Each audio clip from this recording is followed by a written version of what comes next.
Welcome to the Norm Hyperbolic Podcast. We're here to talk anime, video games, and movies. I am your host, X, also known as Young Morgan Freeman. With me, as always, is my co-host, Lewis. What's up, guys? Welcome to another episode. We're man. rolling these out. How you been, man? Been pretty good. Yeah, let the fans know how you been, what you been up to. Just a little short. Chilling, man. Just getting this podcast room ready. Oh, yeah. We got a lot in the works coming in. Yes. I'm pretty excited about that. We got our hammers and nails out. We got the 2x4s. We're building up this podcast room. It's something special. Yes, sir. I'm excited. I'm excited for you guys to see it. I'm excited for you guys to see what's coming up, what we got cooking. You know, just know you're going to like it. Special sauce coming out pretty soon. You won't see much of it until season 2, but I think that... we could do a little bit on our Instagram or on our stories. Yeah, we can do that. Just show you a little bit of the progress that we got going on, future. We might actually take a picture because we do got some stuff. We got, a few things. So we might take a picture of it, just kind of, let people know we're working on it. Yeah, for sure. All right, man. So today's episode, yes. What is it about? Today we're going to be talking about anime villains. Ooh. There's a lot of good villains in anime. There is, yeah. I think anime's got the best villains, and I think we talked about like the lamest villain. We had mentioned this, and I have said that I don't think there is an actual lame villain. Like one per se, like nothing really comes up to mind. If you guys can think of like a lame villain that you guys are like, this villain was whack. He had no character. He had no he was just not it. You know what I mean? Or maybe he was just something simple that they just kind of threw in there just to have a villain. Yeah. Well, sometimes when they do a lame villain, it'll be on purpose. Like this person is like, but there's none that I can think of. So if you know a name or if you can think of a villain, leave a comment below. Oh no, we're definitely going to be going through these villains, and Lewis and I haven't seen all anime, so there might be some spots that are blind spots to us. Yeah. So if there's a villain that you guys like that you think fits a certain category better than how we describe it, go for it. Put it on the comments. Definitely go in the comments. Go crazy on the comments. Yeah. Let us know. Let me start off this episode by saying, if you're watching this on YouTube, leave us a like, subscribe. It really helps us out. Look at my boy, son. Like a whole YouTuber. No, Look at him. He already plugging it in. He's already plugging it in. at the top of the episode, Yeah, that's what's up. I was like, damn, he already plugging it in. Okay, yeah. Subscribe, follow, like, comment. Yes. All right, I like that. So my very next thing to say is, go for it. We're gonna be talking about anime villains. So you can't really get into it like as deep as we want to without spoiling it. So I'm just gonna go ahead, and when we talk about an anime, light spoilers. Yeah, it's just light spoilers. Heavy, twists and things like that. But just whatever conversation we need to back up our rankings from an anime, light spoilers for that, and we'll try to pepper it out throughout. Yeah, but no, for sure that makes sense. Yeah. Like I said, it's light spoilers. It's nothing crazy. It's just enough for us to like really say like, oh, I think this villain falls in this category because so right. Yeah. But all right, man. So the first part of this podcast is always the news. So lay it on us, bro. Last week's news today. All right. So in the realm of anime, so King of the Hill is returning. It's my friends describe it as American anime. Have you seen King of the Hill? I've seen it. I don't think I'm a huge fan of King of the Hill, but I've seen it because I think they show it on Adult Swim. They did, yeah. They showed it on Adult Swim. Oh. So that's where I've probably seen it. So on Adult Swim, I know you got Bobby. You got Bobby. You got the guy that sells propane. He's the main guy. Hank. And then you got... Would you consider this, I'm not trying to be rude, white trash cartoon? No. So it's because I know one of them is like an actual, he has a family, he has a son, he tries to like impose values or life lessons on his son.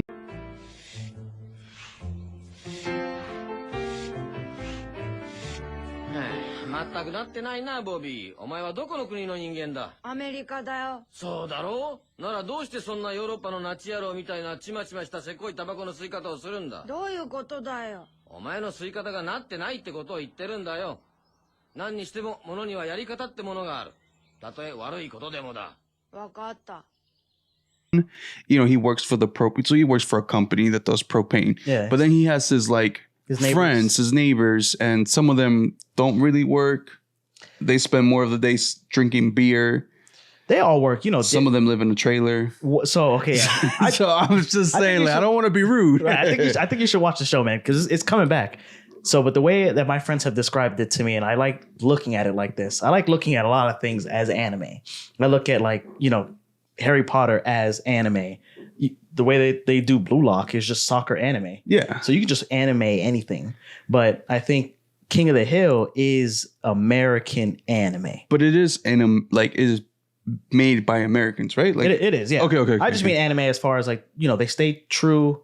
So it's not like Family Guy or The Simpsons where things get off the wall. It is still very grounded for being like a cartoon. So does the episodes kind of go, how Family Guy, sometimes their episodes are just erratic?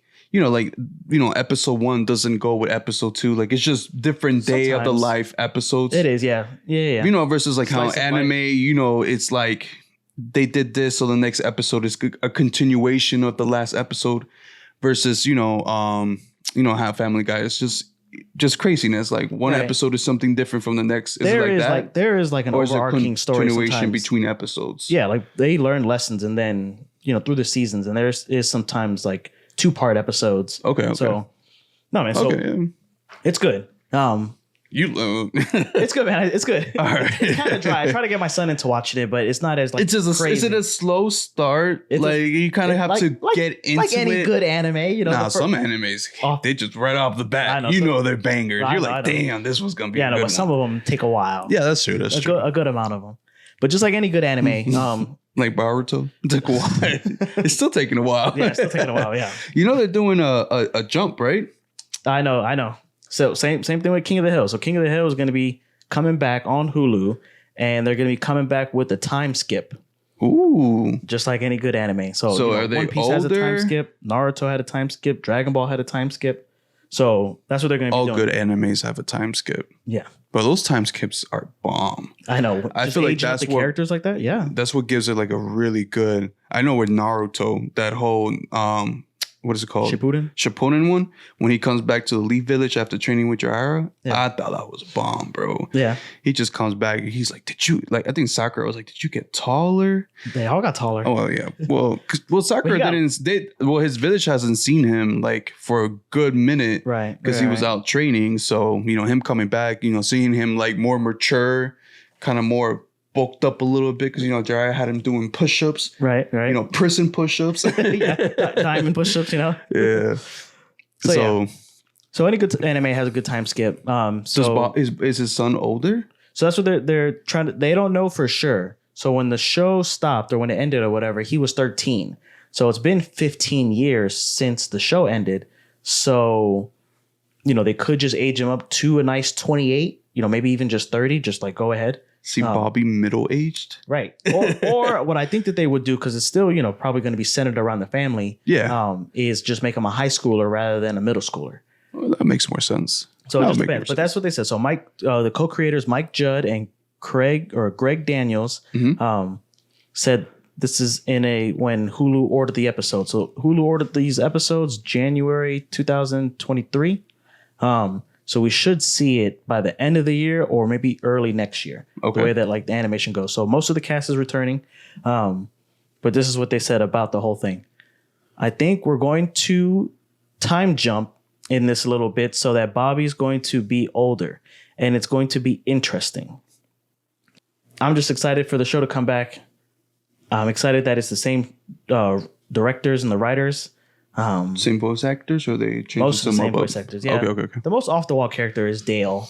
So he's like not even the comic relief because they're all very funny. But have you seen like Boomhauer, the guy who talks like really really fast? Yeah, man. I tell you what you do, man. You just keep that dang old arm straight, man. Y'all put your left hand still, man. Just speed it to hell. Talking about saying no. Yeah. And you can't really tell what he's saying, but everybody knows what he's saying. Yeah. He's like an I am Groot of like these. I wouldn't call them white trash, but I call them like not even hillbillies. They're just blue collar white workers or blue collar white Americans. Yeah. Yeah. They're drinking beers in the alley, mowing their lawn, and they all are really good at with like household appliances. And I like watching the like conspiracy theories about those shows, like on TikTok and stuff like that. I know Eli likes them. What are the one where they talk about like Bobby's not Frank's real son, that his wife had an affair with one of the people from the group, and that's why Bobby looks more like probably Bill. Yeah, Bill. Then he does look like Frank. I think that was like one of the big conspiracy theories. In the show, he has a narrow urethra. Yes, so, I think that was like a whole thing that was like intercollecting that theory. Like the crux of it. Yeah. I kind of like watching those kind of things. And there's like there's like theories for everything, like The Simpsons. My son's favorite is the Mrs. Puff theory. A lot of them are just sad and depressing. Like, the whole thing's a dream. The whole thing's like part of like some sort of like simulation, imagination. Yeah. Yeah. But yeah, it's coming back. So I'm looking forward to it. That's what's up, bro. That's what's up. So for the people that are big fans of King of the Hill, watch out. Did they say it's when? American anime, bro. I promise you. Straight. Hold steady, man. Go back about right and cut right.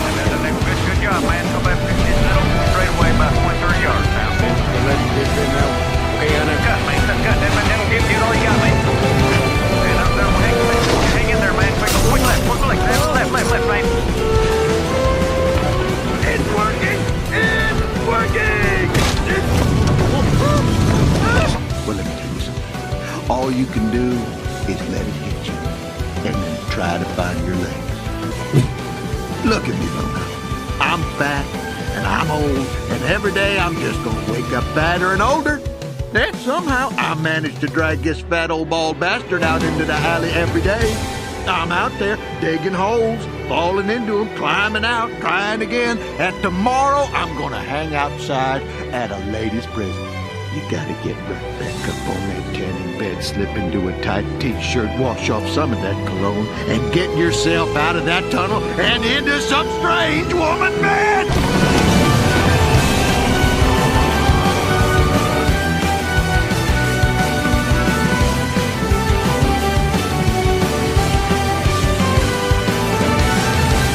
Did they say some stuff on it? I think you did. I was seeing a little bit of it, but did they say when it's going to be released, or did they have a date? They were flirting with the idea.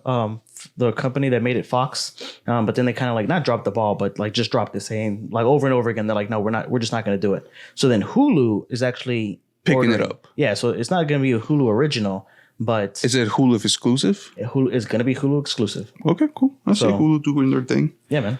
All right, man. What else you got for us? Next, in the realm of video games. Okay. So I had 2 bits of news.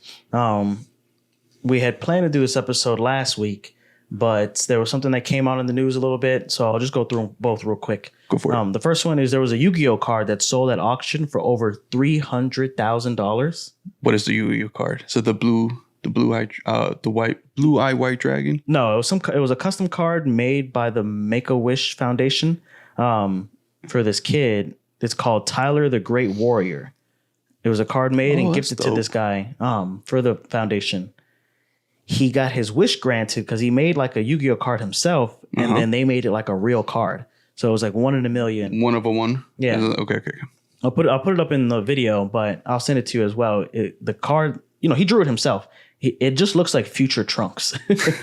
So okay. I think it is What's pretty the cool. power level? It's pretty high, bro. It's pretty high. It's pretty high. You got a special summon in this card? Oh, yeah. That's so it's just that's cool, though. Future Trunks with ninja stars all around him. So it was made. But that sucks, though, because if that card was specially made for that child or that kid, we said it was for the Make-A-Wish Foundation. Yeah. So putting it in the dark side, I'm assuming he passed away, and that's why the card is going out for auction. No, right? They just raided his house. Well, he sold it. Oh, he sold it. He sold it. Yeah. Oh, okay. Tyler Gressel. I'm not trying to go too dark here. no, it's a good story, bro. Okay, because I was saying, because like if I had a custom 1-on-1 card made specifically for me, I don't think I would sell it. Even if somebody said like, yo, that card might be if you died, worth. you don't think your mom would sell it? Well, yeah, I mean, I would probably leave it in the will. Like, this card might even be worth more now that I passed away. It has more of a sentimental kind of, history to it versus, but like if somebody said like, oh, that card you have that was specially made for you is now worth, or somebody's willing to buy it for me for like $300 million. I don't know if I would sell it. I would probably wait. What am I going to do with $300 million knowing that I'm dead? In couple, I got a short time frame of living. No, man. I mean, we all. I don't want to. We all do. Too dark I know, right? Into this, talking about death. Okay, so he survived. Okay, Tyler Gressel has survived his bout with a rare form of blood cancer and sold the card to start a family. Oh, that's cool. That's nice, right? Yeah, that's nice. So that happened over the weekend, but that happened 2 weekends ago. So that's the light to the dark tunnel. Yeah. Okay. I swear to God, I feel like I don't want to sound like I'm being an asshole here. Like, did he die? Is that why? No, he wants to start a family. Okay, no, that's good. That's he doesn't good. Play Yu-Gi-Oh anymore. I'm telling you, should have kept it. It'd probably be worth more later on. I mean, it's the highest card that sold at auction so far. Yeah, that's crazy though for a Yu-Gi-Oh card. Like they got Exodias, they got I know those Blue Eye White Dragon cards sell like crazy amount of money. Yeah, Dark Magician. Not so much Dark Magician. No. I don't know why those cards don't like. I would think that would be like one of those cards that would sell for like a very good amount, but the Blue Eye White Dragon is like the most sought out cards, especially like in like really good condition. Yeah. Yeah. So. Yeah, same like with the Pokemon cards. They're coming back. What's your favorite though? So I actually still play Yu-Gi-Oh. I like the Elemental Heroes, bro. Is it me? I feel like it's just personally me, but like I love Yu-Gi-Oh when it first came out because it was simple. Who wastes all their money on something like that? The guy who's going to beat your pasty pharaoh butt with 3 Blue Eyes White Dragons. That's who. Wait a minute. Did you just summon a bunch of monsters in one turn? Yeah, so? That's against the rules, isn't it? Screw the rules. I have money. It made sense. And it was direct. I feel like the Yu-Gi-Oh! Now is more... Sent to the graveyard and sent from the field to the graveyard is 2 very different things.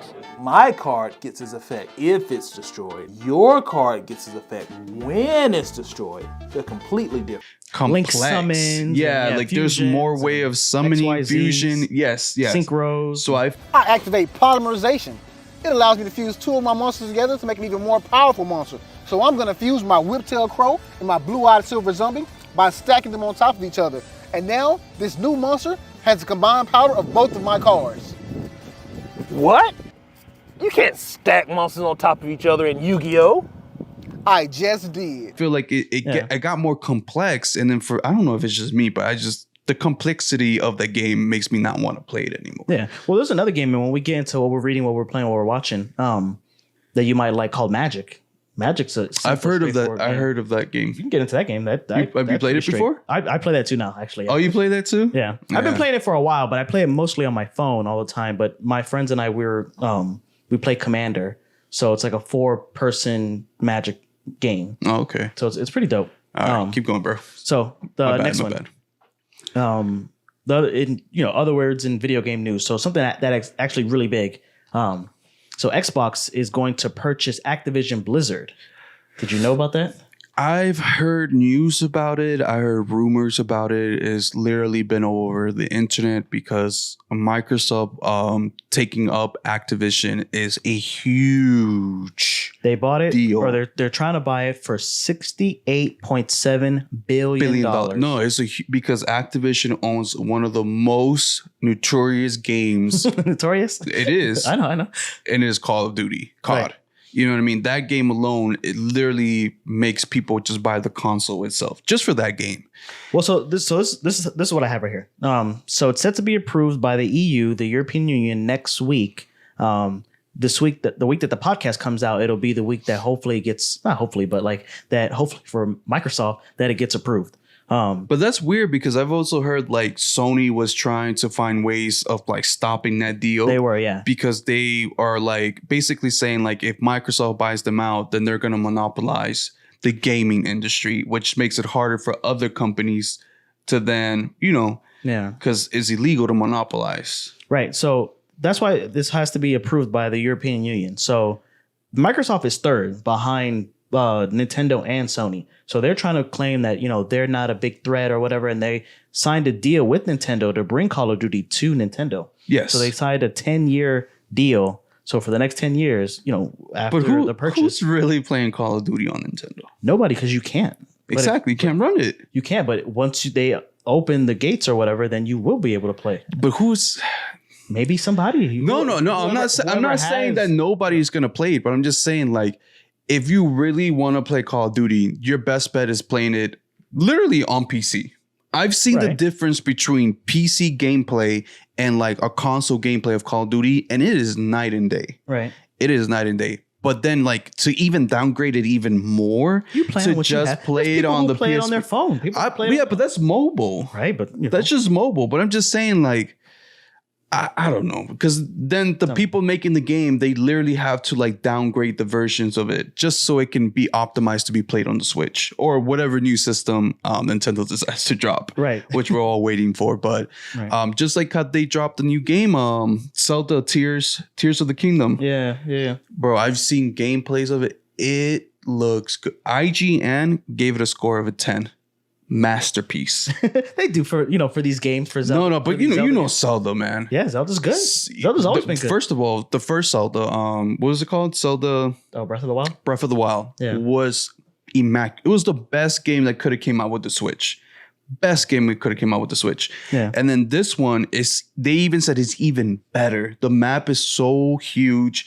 The amount of things that you can do, the amount of side quests is like a never ending. There's just so much to do. But the number one complaint is that the game runs kind of laggy at points, especially when you're fighting multiple monsters or multiple enemies.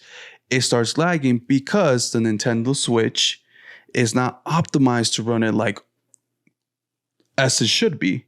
So, everybody's asking, where is the Nintendo Pro? Nintendo Switch Pro? Like, that's what we really need. We need a system that is powerful enough to run these games smoothly without any lags, especially Zelda. I'm hyped and I want to get the game, but I don't have a Nintendo Switch anymore. I sold mine. You did, yeah. Because I wanted to get the OLED. I like how crispy the screen looks and how like it just looks so the colors are vibrant, it looks crispy, it looks nice. But I'm like, should I just wait? Because I know they're gonna drop a new system sooner or later.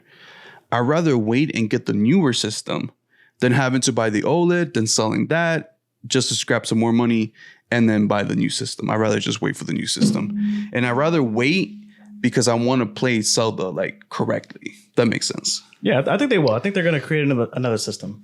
Oh, no, they are. They should. They will. I believe in Nintendo. You believe in Nintendo? Nintendo, have you been getting our letters? No. It's like Santa Claus. I know you get my letters. Yeah. So Microsoft is saying that they're going to bring Call of Duty to Nintendo for the next 10 years. And then they also say that they're going to leave it open to PlayStation for 10 years. So Activision and Blizzard together, they do have not like the best games, but, like you said, they have Call of Duty, a lot of people's favorite game.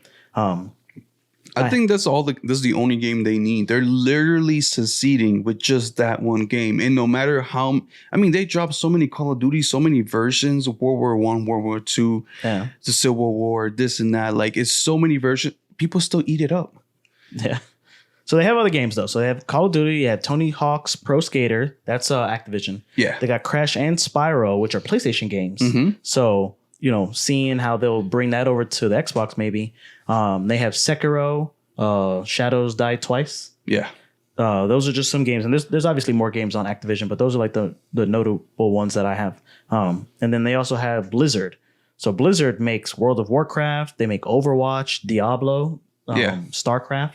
So these are all games that are on Activision and Blizzard. And then Microsoft promises that they're not going to monopolize and keep them away. And the reason that it's being held up right now is not even because of PlayStation. It's because they think that cloud gaming is going to suffer if Microsoft owns Activision and Blizzard, which, for the people who do cloud gaming, I think what do I have it here?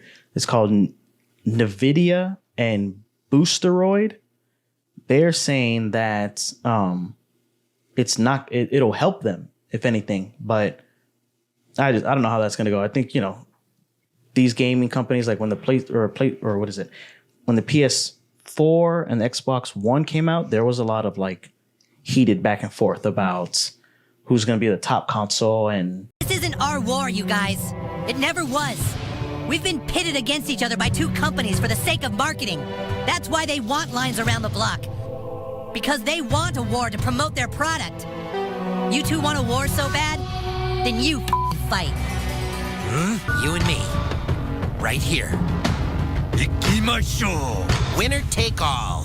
Oh, dude, this is pretty sweet. Then let this be your last fight, Bill Gates.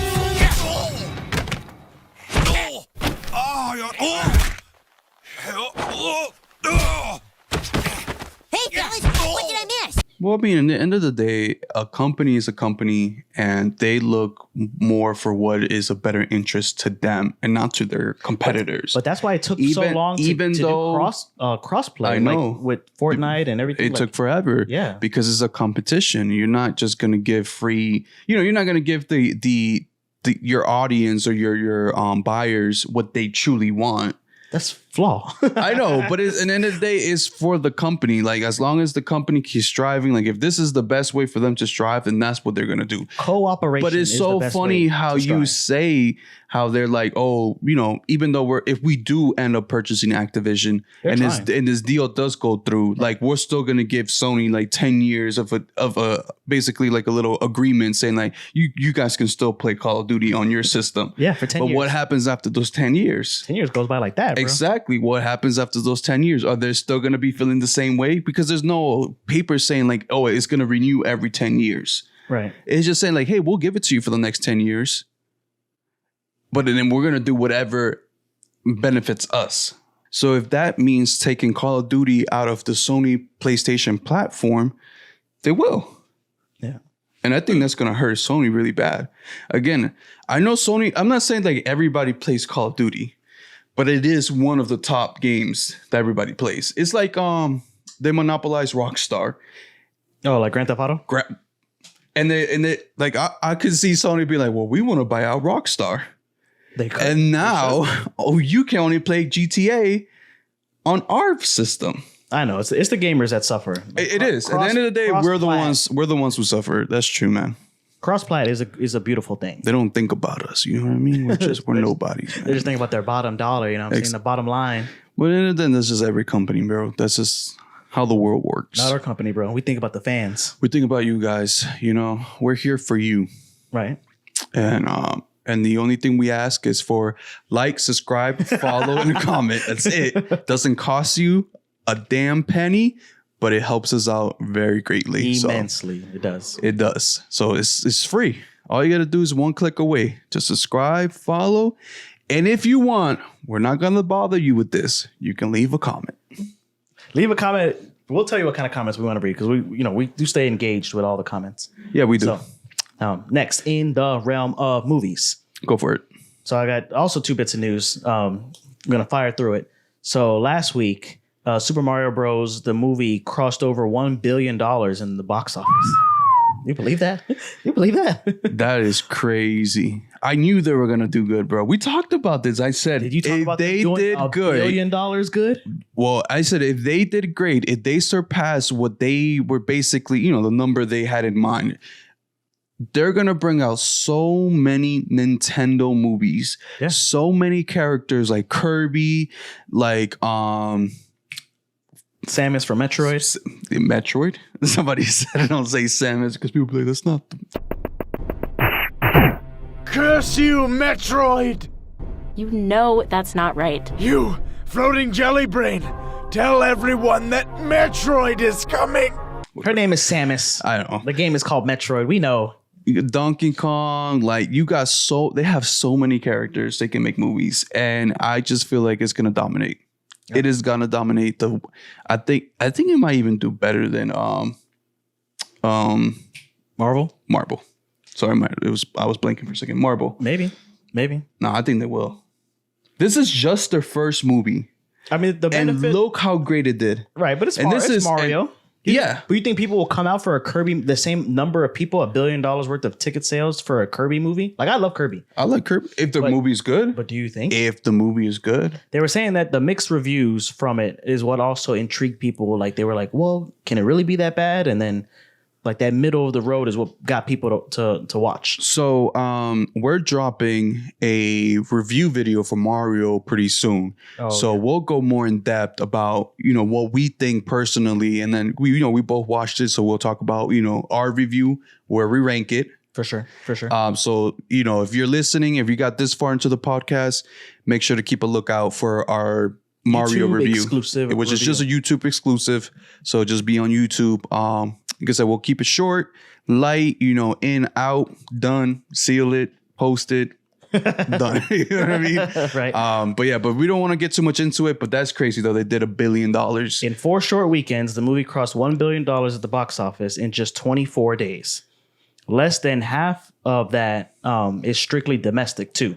So 487.5 million is domestic. That's crazy. That's crazy, man. That's crazy. The movie has received mixed reviews from critics and fans, but most of them leaning towards the positive. Yeah. So another thing that kept it going for so long is one that there wasn't that many movies like for it to compete with. I think recently it just got knocked out by Guardians of the Galaxy, but there was like a hit song that topped the Billboard Top 100. The Peaches song? Peaches, bro. That song slaps, bro. It's what's it called? It's catchy. It's catchy. It's fun. It stays in your head a little bit. Like peaches, peaches, peaches, peaches, peaches. Yeah, it's catchy. Yeah. I mean, that's something I'm like at the club, like peaches, peaches, peaches. I don't know, man. Wait till those remixes come out. Right? You know?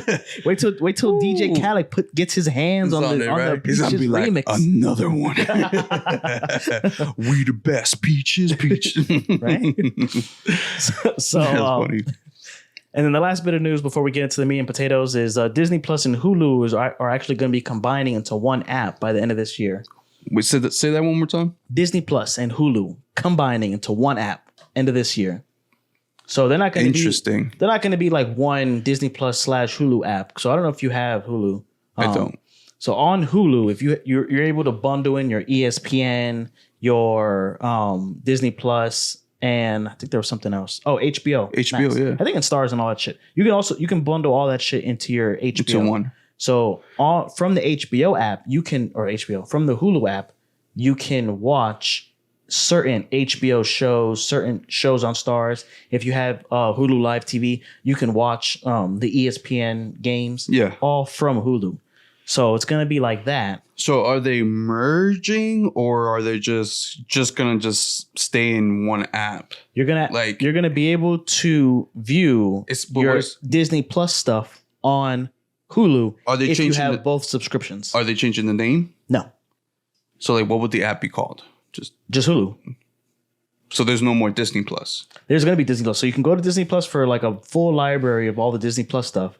But most of the Disney Plus stuff that you have access to, you're going to be able to play off Hulu. Yeah, if you have both. Okay. I see what you're saying. So the same. I thought that you were saying like they were merging together, like becoming one, or like Disney. But because I can actually see Disney just buying a Hulu and just being like, you know what, we'll just take over. Well, so Disney bought a lot of Hulu because they bought Fox. Yeah. So they have a lot of the stuff. So people were thinking that Disney Plus was just going to pull all of their Fox stuff off of Hulu and just put it on Disney Plus. No. So like take off all of like Family Guy, Bob's Burger. I can low key see Disney buying out Hulu just so it could just be on their one platform. Hulu's big, bro. Hulu, I think, is Comcast. Disney got deep pockets, my boy. I think they can afford Hulu if they wanted to. Yeah, right. I really do. You know what I mean? And like you said, it's already they kind of already bought Hulu in a sense of way because you said they have ownership to almost all Fox. They have all Fox. Well, everything except for Fox News. Well, then they have ownership of that. So if they already have ownership of that, they kind of already have their hands inside Hulu's pockets, you know what I mean? Right, a little bit, yeah. A little bit, man. Like they got 4 fingers in Hulu's pocket. you ever seen this show called Prison Break? I have, yeah. Okay, there's this part where the guy is, I think he's like the head of the white leaders in the cell, and he wants to make like somebody their bitch. So in order for him to give you his protection, you have to hold his pocket. So he'll like take out his like the inner lining of the pocket of his pants. He'll take it out and he'll have you hold it. And it's a way of showing people like you're with him, so you have his protection, but you're also his bitch. Wow. Okay. So that's the way I see like Hulu. Like Disney was like, here's my pocket, hold my pocket. You know, so Hulu right now is holding Disney's pocket. Right. That's the way I see it. It's a beautiful analogy. So that's what I'm saying. Like I can see Disney if they really wanted to buy out Hulu and just make it into just one thing, and just call it a day. I can see them doing that. Yeah, no, for sure. All right, man. So anything else you have left in the news? That's it, man. That's it for the news. All right, man. It's time to jump into this meat and potatoes. Meat and potato time. Time to eat, bro. I'm really excited to talk about these villains. Time to grub. All right, man. So how are we going to dive into the villains? You got something set up for us, like a little structure? I do, yeah. So go for it. The definition of a villain, because what we were the way we came to this episode is that Lewis had a rant about My Hero, about how great the hero was.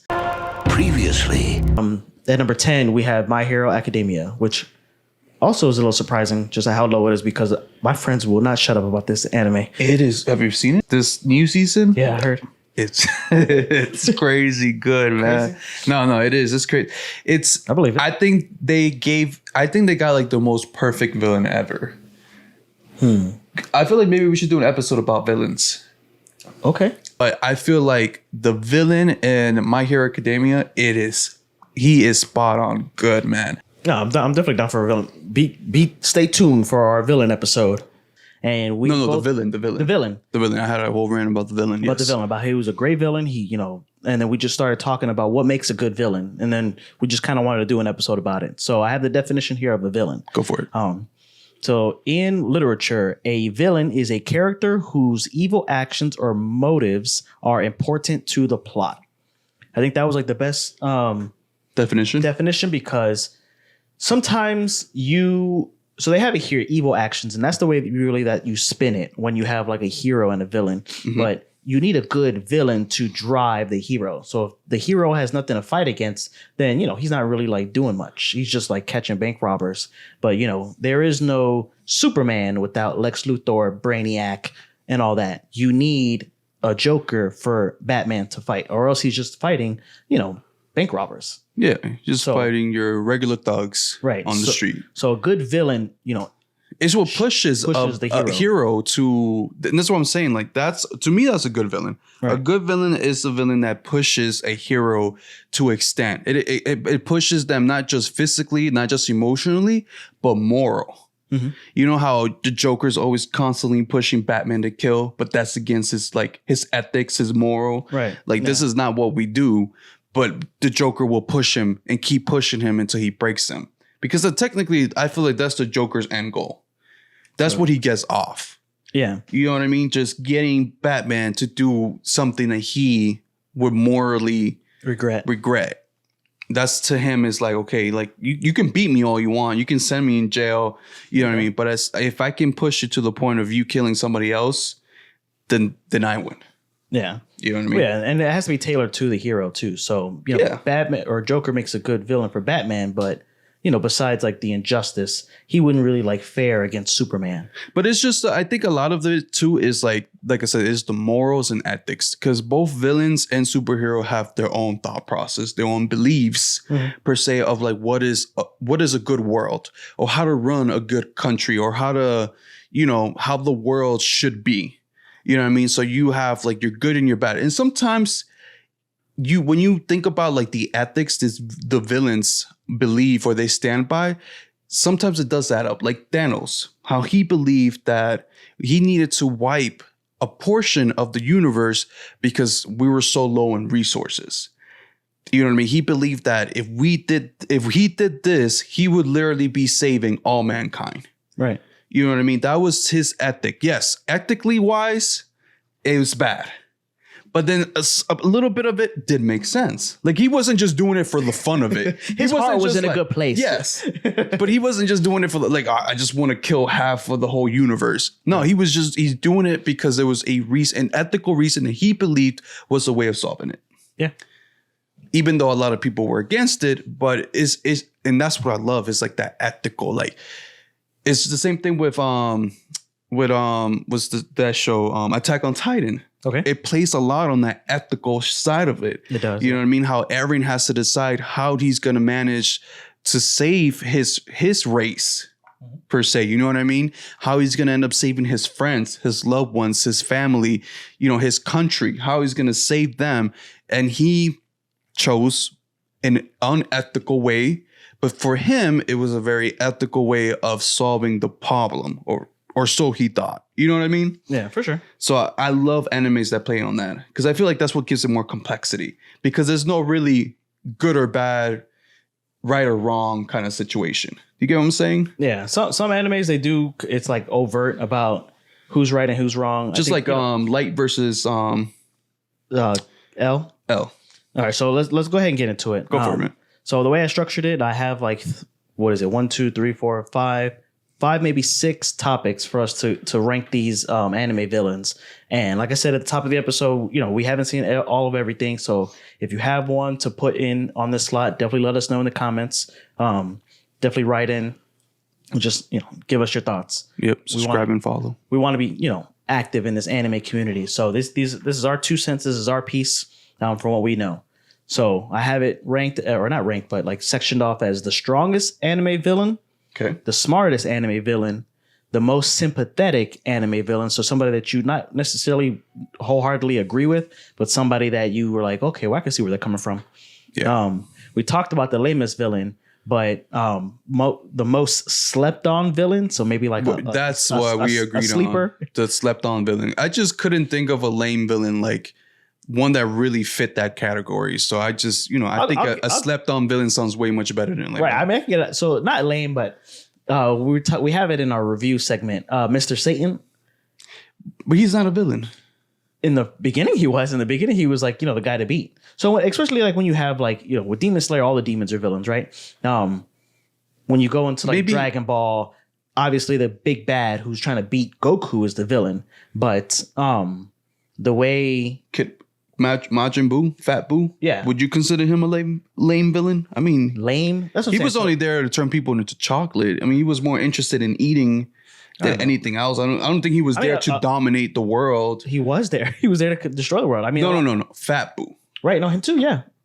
But I feel like he was more focused on just eating. He eventually got, like, you know what I mean? I think that was his main focus. Yeah, that was his main focus. But there's a lot of people who like Majin Buu as their favorite Dragon Ball villain. I like Majin Buu, but which Majin Buu do you like? Because there's different versions of them. You got Kid Buu, Fat Buu, and then there was the other one, regular Buu. I don't remember what they called him. I think they call him maybe Super Buu. Super Buu, regular Buu. I don't remember. Just the regular human version of Buu, I guess, or like the adult version, and then you got the kid, and then you got Fat. Oh, and then you had like the old Buu. Oh, Oob, the black Buu. Yeah, the black Buu. Yeah, so there's different versions of it. I love all Boos.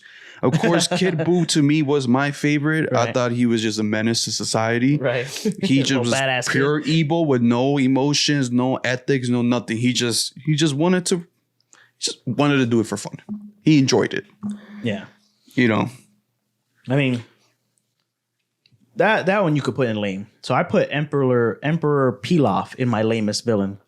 He's the little guy from Dragon Ball, the little blue guy who's always trying to grab the Dragon Ball. He's always the looking dog for and the girl. Oh yeah, I forgot all about him. Yeah, I guess you consider him lame. He was never successful. No, he was a background villain. Yeah. He was a villain in his own world. Right. Does that make sense? I remember when we were talking about Dragon Ball and you had asked me like who was the big bad of Dragon Ball. In the episode I told you that there was nobody, but obviously they had. I thought it was the Red Army. It was a Red Ribbon Army. There was Army. a time where like Piccolo was the villain. Tien was a villain in the beginning. Yamcha was a villain. But that's all a misunderstanding. Okay, so that's what just like Vegeta was the villain. Exactly. It was all a misunderstanding. Exactly. If they all just sat down and talked and noticed that. No, right. just fucking with you. Right. Oh my God. If they all just sat Stop down trying to Kamehameha and talked about their feelings and emotions, and they would have noticed that they're all on the same page. Right. Their moms probably have the same first name. I'm just fucking with you. Keep going, bro. So, and then at the end, we're going to end it with the best overall villain. So, let's go ahead and start with the strongest villain. All right. Who do you have as your strongest villain? So, I don't know if this is the strongest villain because, you know, the way anime scales, like their power scaling, it is very much in flux. So, I know there's like death battles that try to like put numbers to these like, you know, imaginary figures, but as far as like vibe, and I hate to overuse that word, but like when it comes to like strength, who I have is the Chimera Ant King as my strongest villain. That's who I have on mine too. Deadass? Between him and All For One, but I keep leaning towards Morin. Yeah, Morin. Morin. Okay, I'm like, did I say it wrong? Morin. I keep leaning towards him more. Okay, tell me why. Tell me why you would think All For One is like even next to him. So All For One is like one of the main strongest villains in that universe, right? In the sense that he has the power to basically take other people's quirks and use it for himself. So he can literally take as many quirks as he wants, and he can use them the way he wants. But then he also has the power to give the quirks that he's taken away from people and give them to other people. So he has the power to basically be as strong as he wants, because if he can find a quirk that can help him regenerate, or can help him, you know, make him like his muscles stronger, or make him faster, or make him fly, right, or make him read minds, or whatever the hell he wants, like he can just take it away from you. And I guess they go back to human, or they go back to with no quirks or whatever. They become a Deku. Light spoilers for Hunter x Hunter and My Hero right now. Yeah. Or they just become a Deku. But the worst fate imaginable. Right. You become Deku. Fuck. Oh no. My season 2 Deku at least. So but yeah, and then he has the power to give it to other people, and then basically he can make an army. I think and besides that, I think he's just a very strong character, and he's very like, his mindset is very forward to like, he's very goal orientated, if that makes sense. Like he's very set to like, this is what I envision. He's got a vision board. And he has a vision board, and this is, you know, he's willing to do whatever it takes to achieve that. Okay. So, but Morin to me, like, when I think about like physical strength, I don't know. I think Morin is the strongest one. I think he just has the capability. Like, so like in the world of My Hero, you know, how you said, to be able to grab anybody's quirk, that, you know, the potential is exponential, because you could just grab all the best quirks and then you're the best hero or the best villain or whatever. But the reason I also say Morin is because All For One, in a respected world, he fought the strongest at that time, which was All Might. Okay. Right? They fought twice. Okay. So one is talked about, but is not actually shown in the anime. And that's the one where he fights, and All Might manages to beat All For One, which he goes to jail. But in return, All Might loses like a portion of his lungs or his rib cage, which then causes him to like not be at full strength anymore. So that's where he goes for like reverting back to that skinny phase and then his strong phase, right? He keeps bouncing back because he says he can't hold his strong phase as long as he used to before because of that fight. Then they fight him again for the second time. And it was in hold on, let me pull it up real quick. Oh, in the Camino Incident arc. That's when they fight for the second time. And this is where All Might literally has to push himself and use up the little bit of power he has left. But even with that, he still beats All For One. Okay. So that's why I say respectively, I can't see all For One being such or under the strongest criteria. While Morin, he was automatically strong. He was born the strongest. He was born the strongest on that universe. Right. You know what I mean? He literally fought one of the most strongest Nam Juicers, which was the old guy. The old guy. I got his name here. Which was I love my hero. Netero. Hunter x Hunter. Which he fights Netero. Literally one of the most strongest Nen users in Hunter x Hunter. Right. You know what I mean? And even with Netero using his most powerful technique to wipe out Morin, he was still unable to do it. He literally had to resort in order to knock down Morin. And even that still didn't kill Morin. Morin still survived it did, like, you know, fracture him. It did injure him, but it still didn't kill him. So he's a emitter. I've also read that he might be like a specialist, but most things just say that he's an emitter. I think it is even confirmed by the writer. Yeah, his unique Nen is called Aura Synthesis, which allows him to absorb and manipulate the abilities of other Nen users. So it's kind of like how you said with All for One. Where he's able to eat them or like consume them, and then in consuming them he consumes the power of that Nen juicer, right? But it's also just like his natural Nen abilities that just make him super super strong. The fact that he's able to, you know, grow wings out of nowhere, and his strength is just an insect. It's just like in real life, you know how an ant is like able to carry like what 10 times his size or something like that. Probably more than that, yeah. More or maybe more than that. It's just like that, but just convert an ant into like a real life person. That's all of them though. Those chimera ants. That's why majority of them were so strong. Yeah. A lot of the hunters were having such a hard time taking them down. I love that show, man. No, it's a fucking amazing show. But anyways, keep going. So season 2, we're gonna do a Hunter x Hunter episode. So I'm glad that we're in agreement though. So easy. Morin, strongest villain. Maybe not the strongest, but as far as like, you know, the way that the Nen is structured, I think that, you know, that power scaling is pretty good outside of other animes, but especially like within the anime, he's definitely top shit. Well, for sure. For sure. So next we have the smartest villain. Smartest. So Morin is actually very smart as well. Yeah.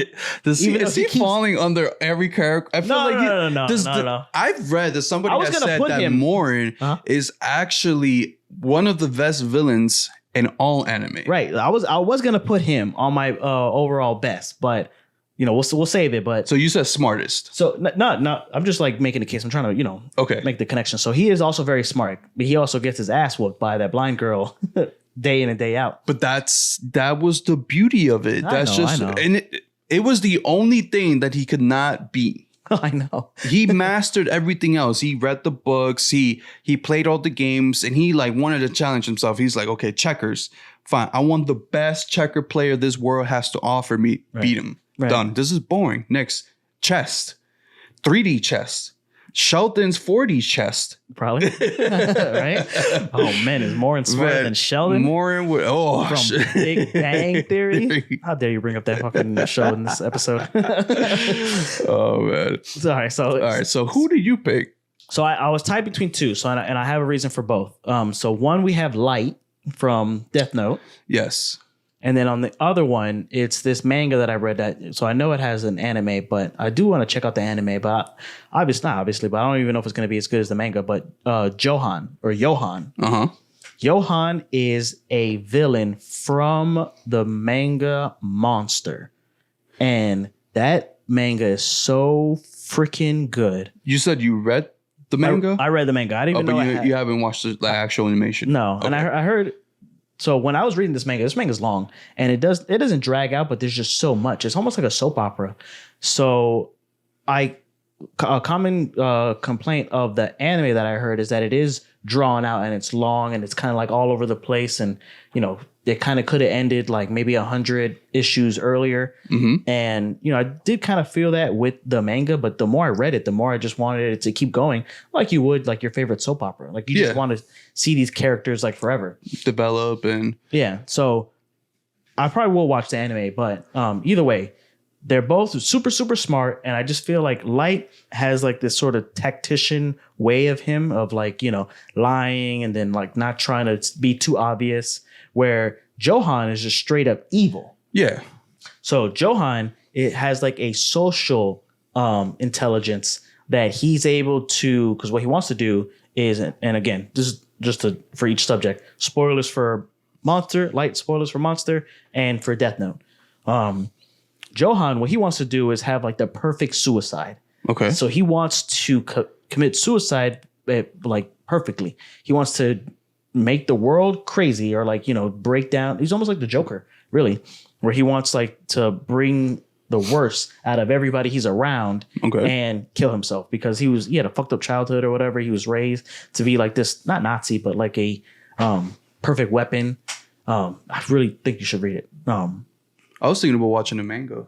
Watching the animation. Yeah, I heard the anime was, still as good as the manga, but because it's the same story, but that it's just drawn out. And I just fucking flew through the manga, so I can imagine if I have to sit there and watch everything. Yeah, could get a little bit. I'll watch it though. It looks good. I was reading the comments because we had posted this on Instagram. We did, yeah. Basically asking people if they thought if they were a great villain, and kind of like Googling him. I saw like YouTube videos or clips of it, and Johan? and then people were commenting on the bottom how Monster is such an underrated anime that a lot of people don't know about because it's old, right? It was I read the whole manga and I didn't even know it had an anime. Yeah, so it was like underrated, but it's like a really good, complex story. It is. It's so I was like, maybe I should watch it in one of my downtime, just kind of like play it. But I feel like if it's really good, I'm gonna finish this shit like in a day. Maybe. So like, he is the hero of his own story. So like how you were saying about Thanos, he thinks that he's doing the right thing. He's killing killers and he's killing like fucked up people. But L, who you could consider the antagonist if from a different perspective, but he is like nobody's above the law. So even if, they don't even know that he's doing this with a death note. They think that maybe he's doing it like, with drones or with like some sort of poison or some shit. But because like they don't believe in that supernatural stuff. Right. He's just a cop. So he's just trying to bring light to justice. But he can't figure it out. Right. It just takes a little bit of time because he probably didn't even take in consideration of it being a supernatural thing. Right. You know what I mean? You as a cop, you think facts. Right. And because if you're going to take somebody to court, you can't play the supernatural card. Right. It's not believable. It has to be pure scientific facts. You know what I mean? So they are that is what L is trying to do, find a way to, bring him to justice. But that whole back and forth that they do, man, like, But it comes back to ethical. I think that's what really makes a good show is like once you start acting that ethic into it, like you said, like, Light was killing people. But it wasn't just random people. It wasn't he was just like murdering random people. Right. But wasn't there a part like towards the end where he starts taking people that might be coming towards him, like out just to kind of keep himself free, safe, right? Yeah, keep himself safe. So there was a point. Like I feel like in the beginning it was just taking out like criminals or like people that really did deserve to die or they did horrendous things. I mean, the first person that he killed with the death note was just some like jackass that he knew from school. So, when you have control of the death note, even if you are being like altruistic and, only killing the baddest of the bad, like that's your center where you're the one affecting that. So obviously, rapists and killers, those are like people that maybe shouldn't be with us. But, maybe petty larceny or bank robbers or people who are just trying to feed their family. Or people who are just, convicted of crimes that they didn't commit. So that's where like the ethical dilemma is with Light, where he, thinks that he's a god and he ends up being a god by killing these people who he determines is not worthy of like being with us. Again, it falls back into that ethic, man. But do you agree with me? So how do you feel about Smart? Like, do you feel like he was smart about it, or because he, without spoil? I think this is one that we should. I think he was smart, and I would, I'll give it to you. I think he was smart in the sense of like due to his age too, because he was young. Oh right, yeah. Was he still in high school? He was, yeah. So the fact that he was going up against this very smart police detective, I think he was also pretty young though. I think they were both about the same age. That's how it is in anime. Yeah. These prodigies, right? The young prodigies. So yeah, I mean, he had to face. I mean, to me, he could have stopped. He could have stopped for a brief moment. You know what I mean? If I was this smart and I started noticing like people are following me, or I started feeling suspicious that maybe somebody's onto me, I would be like, you know what? Let me hold off for like 5 months. I already killed 100 people. Yeah, like let me hold off and kind of get the the heat off of me. Right. You know what I mean? Or at least show them that I'm not a suspect. That's what he does. For how long though? I mean, just because you take a week off from killing doesn't mean people are no longer watching you. He didn't even really take a week off. He let his girl do most of the killings while he was like, because there's like a bunch of rules with the Death Note. If you haven't seen Death Note, I think you should watch it. It's real intricate. And if there's anybody who you're trying to get into I would have taken a whole year off. I would have just taken a whole year off. Just like, is it needed to kill all these people right away? When you have the power, with great power comes great responsibility, bro. You got the Death Note. You're not going to kill the bad guys? Not right now. I'll hold on to that name for later. I'll write it in the back of the book. I don't know, man. Like I'll hold that name for later. Like I'd rather myself be safe. What am I going to do in jail after I'm done killing all these people? Am I going to be satisfied in jail, sitting in a cell, thinking about like, well, I don't deserve to be here, but I did a greatness you just don't to get the caught, world. Bro. Just don't get caught. Exactly. So just hold off. I mean, he did a good job. What, he got an itch for killing? He does, yes. What do you mean? So then you see? He has a problem. It's the apple, bro. You bit the apple. It's a problem. There's no going back. Once you start killing, you can't go back. That's it. What do you mean? Damn, man. I don't know. So who do you have for smartest if you're not agreeing with me? No, I know you haven't seen Monster, but I would have said Morn just because I know how he felt like he was a god and nobody was above him or beneath him because of how smart and strong he was. But I don't want to put more in every category. I do have other. You should have put villains. him in your best overall. Then I do have other villains that I do want to talk about. Okay, so let's get into the next one.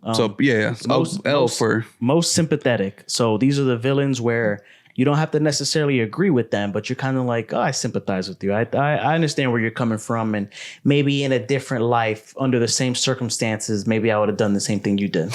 So you go first. For that one was B-Morn. This nigga, are you serious? I'm telling you, bro, he falls in every category. I can't think of like you should have put him at the best overall villain. I can't think of like a sympathetic. What's so sympathetic villain about him? Wait. Repeat that again.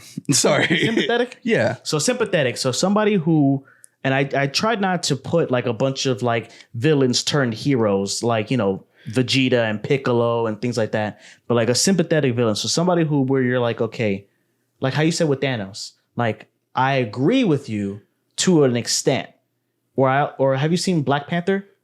Yes. So the villain Killmonger, he was only looking out for Black people around the world. And, from growing up in the ghetto, he was like, okay, well, if Wakanda has all these technologies and resources, you should uplift. You should share it with the Black people in the world because, they come from Africa as well.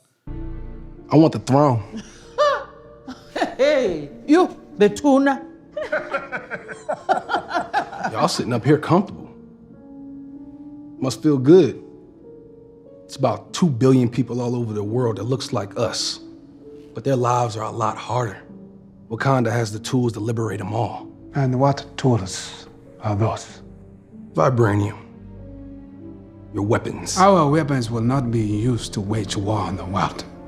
It is not our way to be judge, jury, and executioner for people who are not our own.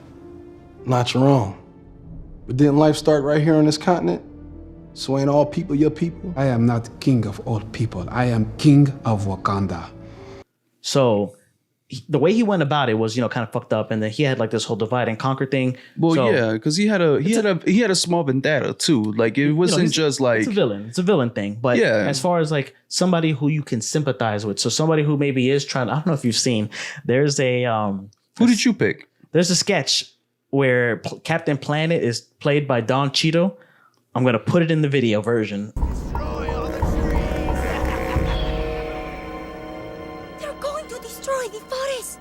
We have to do something. Let our powers combine. Earth, fire, Hard! With your powers combined, I am Captain Planet! Go Planet! Well, Planeteers, what seems to be the problem? They're cutting down the trees. Then I guess we'll have to plant some more.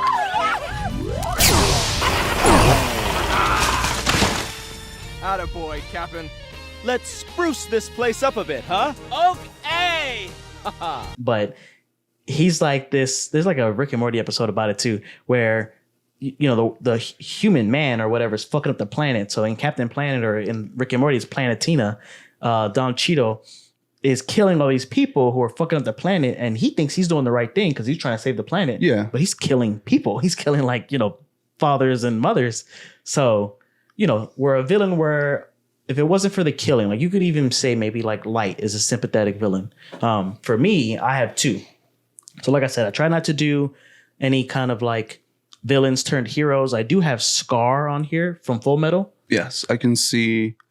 I think we talked about it in the Full Metal Alchemist. Definitely did. That he's like just a product of his environment. He's just like, trying to get revenge from his brother. And the alchemists, like the state alchemists or whatever that he's trying to get revenge from, they do deserve to die. Like they started this war and they are instigating and they're like perpetuating this like system of oppression. And, he's the hero of his story. I think we had mentioned that he might be that he's just like a terrorist, especially like with his brown complexion. And he does kind of like kill people indiscriminately. Like, just because you put on a badge and a suit or whatever doesn't make you a bad guy. Automatically. Yeah. So that's where he took it too far, where I think he is still a villain.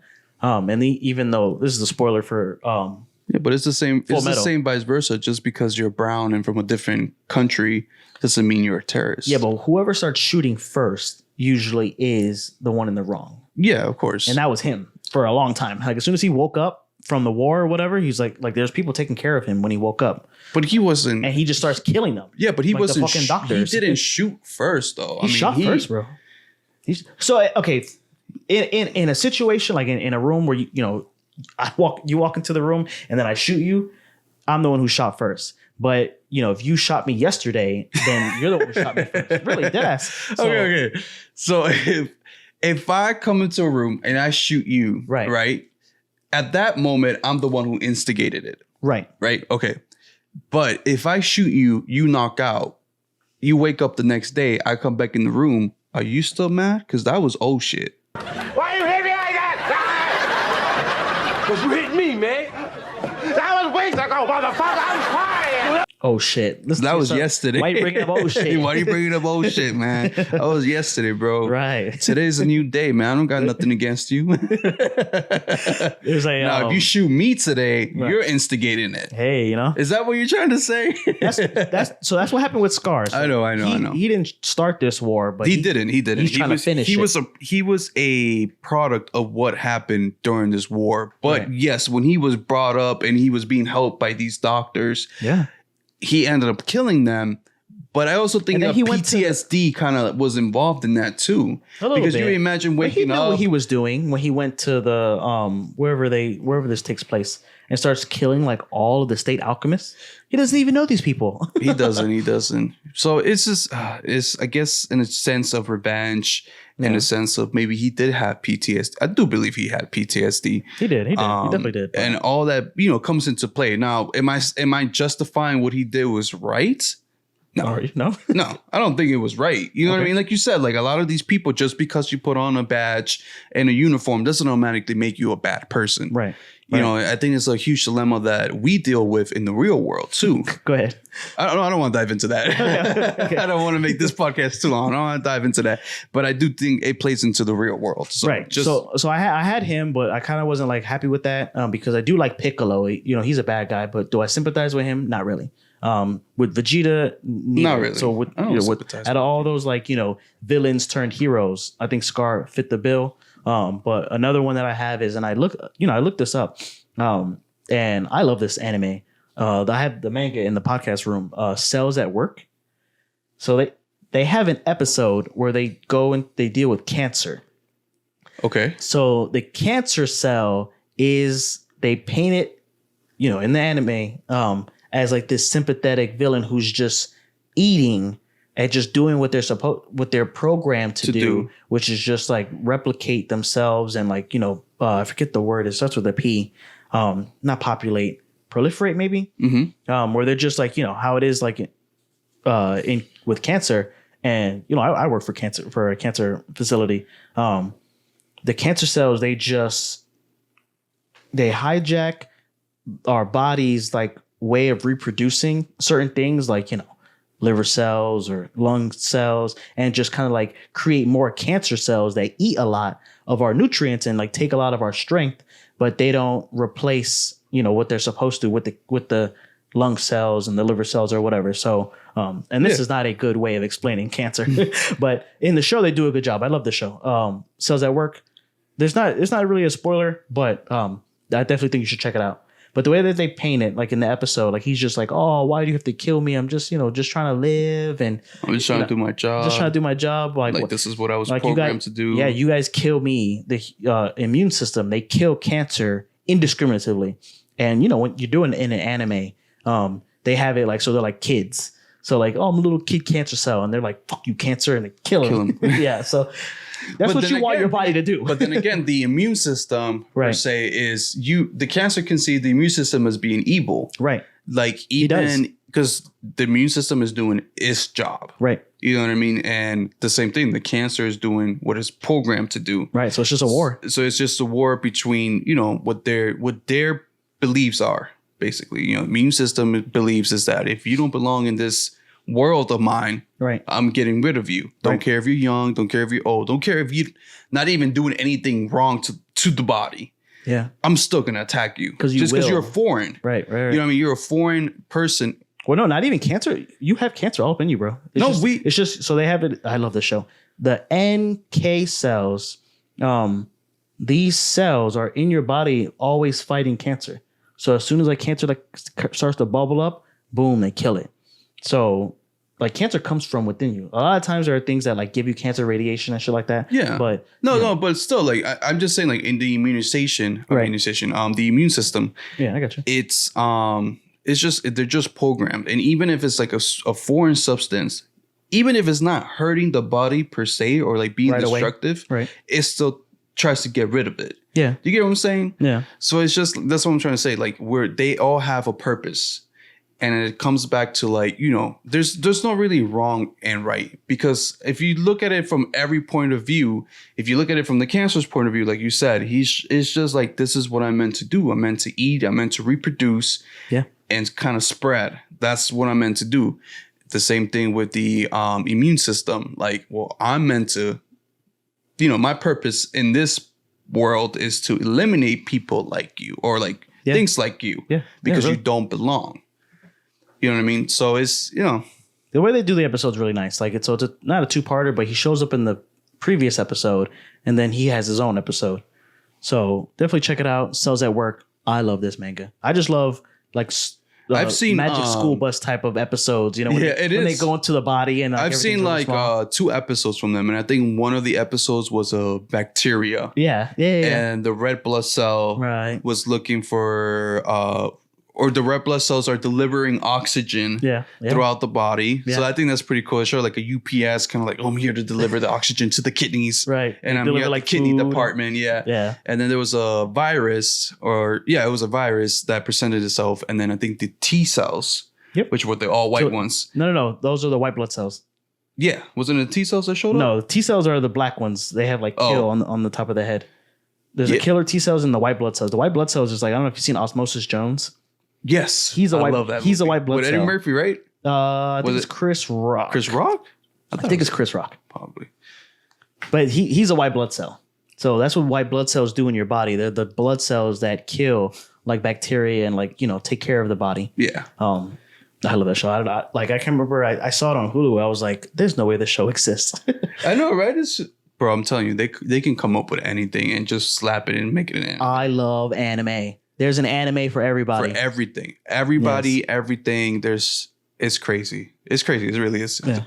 So I already gave you my lamest villain, but I know you probably have the most slept on villain. The what? Do you have somebody for most slept on? Oh, don't tell me it's Moron. It's Morin. No. He's not slept on. Everybody knows about Morin. I think a slept on villain is Don Flamingo. Don Flamingo from One Piece. One Piece. Spoilers for One Piece. Oh yeah, spoilers for One Piece. So go ahead, give it to me. I haven't seen a lot of One Piece. I'm reading it. If he's not in Skypiea, I don't know this guy. No, he's in the. Okay, so Don Flamingo, I think, is a slept on villain. He is from the Dressrosa arc. So basically, Don Flamingo is an underground criminal. He works for Kaido. Okay. So he helps Kaido in a sense of providing him with artificial devil fruits that he and Caesar make together. Okay. He also provides him with weapons, especially from what's that scientist's name? His name is Punk. Kid Punk. So there's a scientist, like he makes like crazy weapons. I think it was called Draft Punk. I can't remember, something Punk. So he produces weapons and gives it to the army of Kaido, and he's also controls the underworld. So Don Flamingo, I think, is very underrated. But one thing that I really love about Don Flamingo is the way he dresses. Okay. He just has this like pimp kind of like wardrobe. He has the loafers. He has the, these pants. I think they're called high waters because it's above the ankle. Yeah, capris. Right. And then he has this like freaking like flamingo feather kind of like jacket on top of him. And then he got those badass sunglasses. He just looks fucking badass, bro.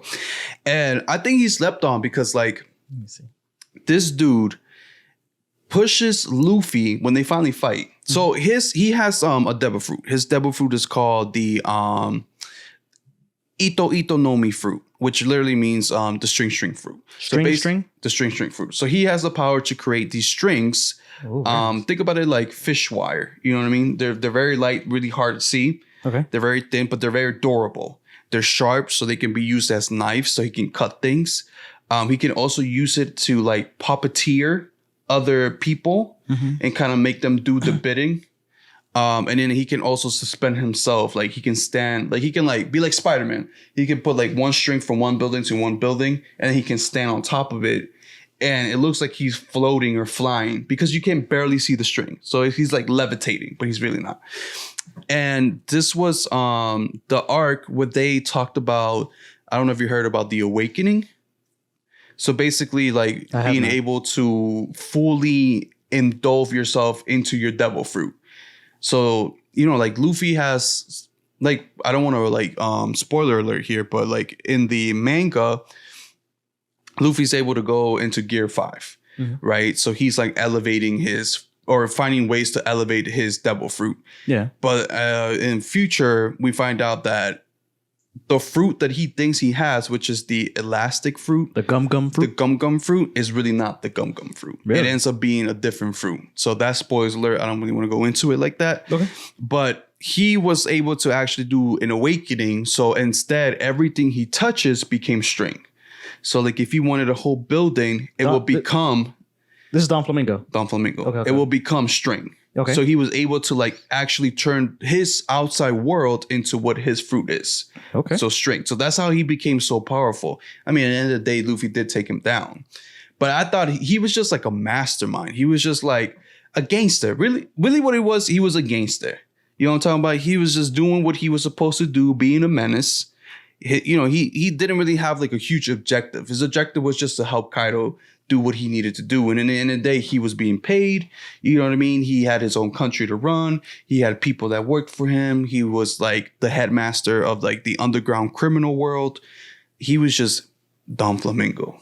Right. You know what I mean? So you're saying he slept on though because what people really like Blackbeard and well, yeah. I mean, I feel like probably. eventually like a lot of these villains, especially in One Piece, because there's so many, they get slept on because like once they move to the next arc, you have the new baddest villain, right? That is introduced to fight Luffy. You know what I mean? Like, so you had like I think before Don Flamingo, it was like Crocodile. What's his name? He was in. You should be there. The guy, the shark guy who. No. There was the shark guy. Yeah. Right. But then there's a crocodile. He had like a hook hand. He looked like the guy from Peter Pan. I think I know you're talking about in the desert. Yeah, he was in the desert. Yeah. Yeah.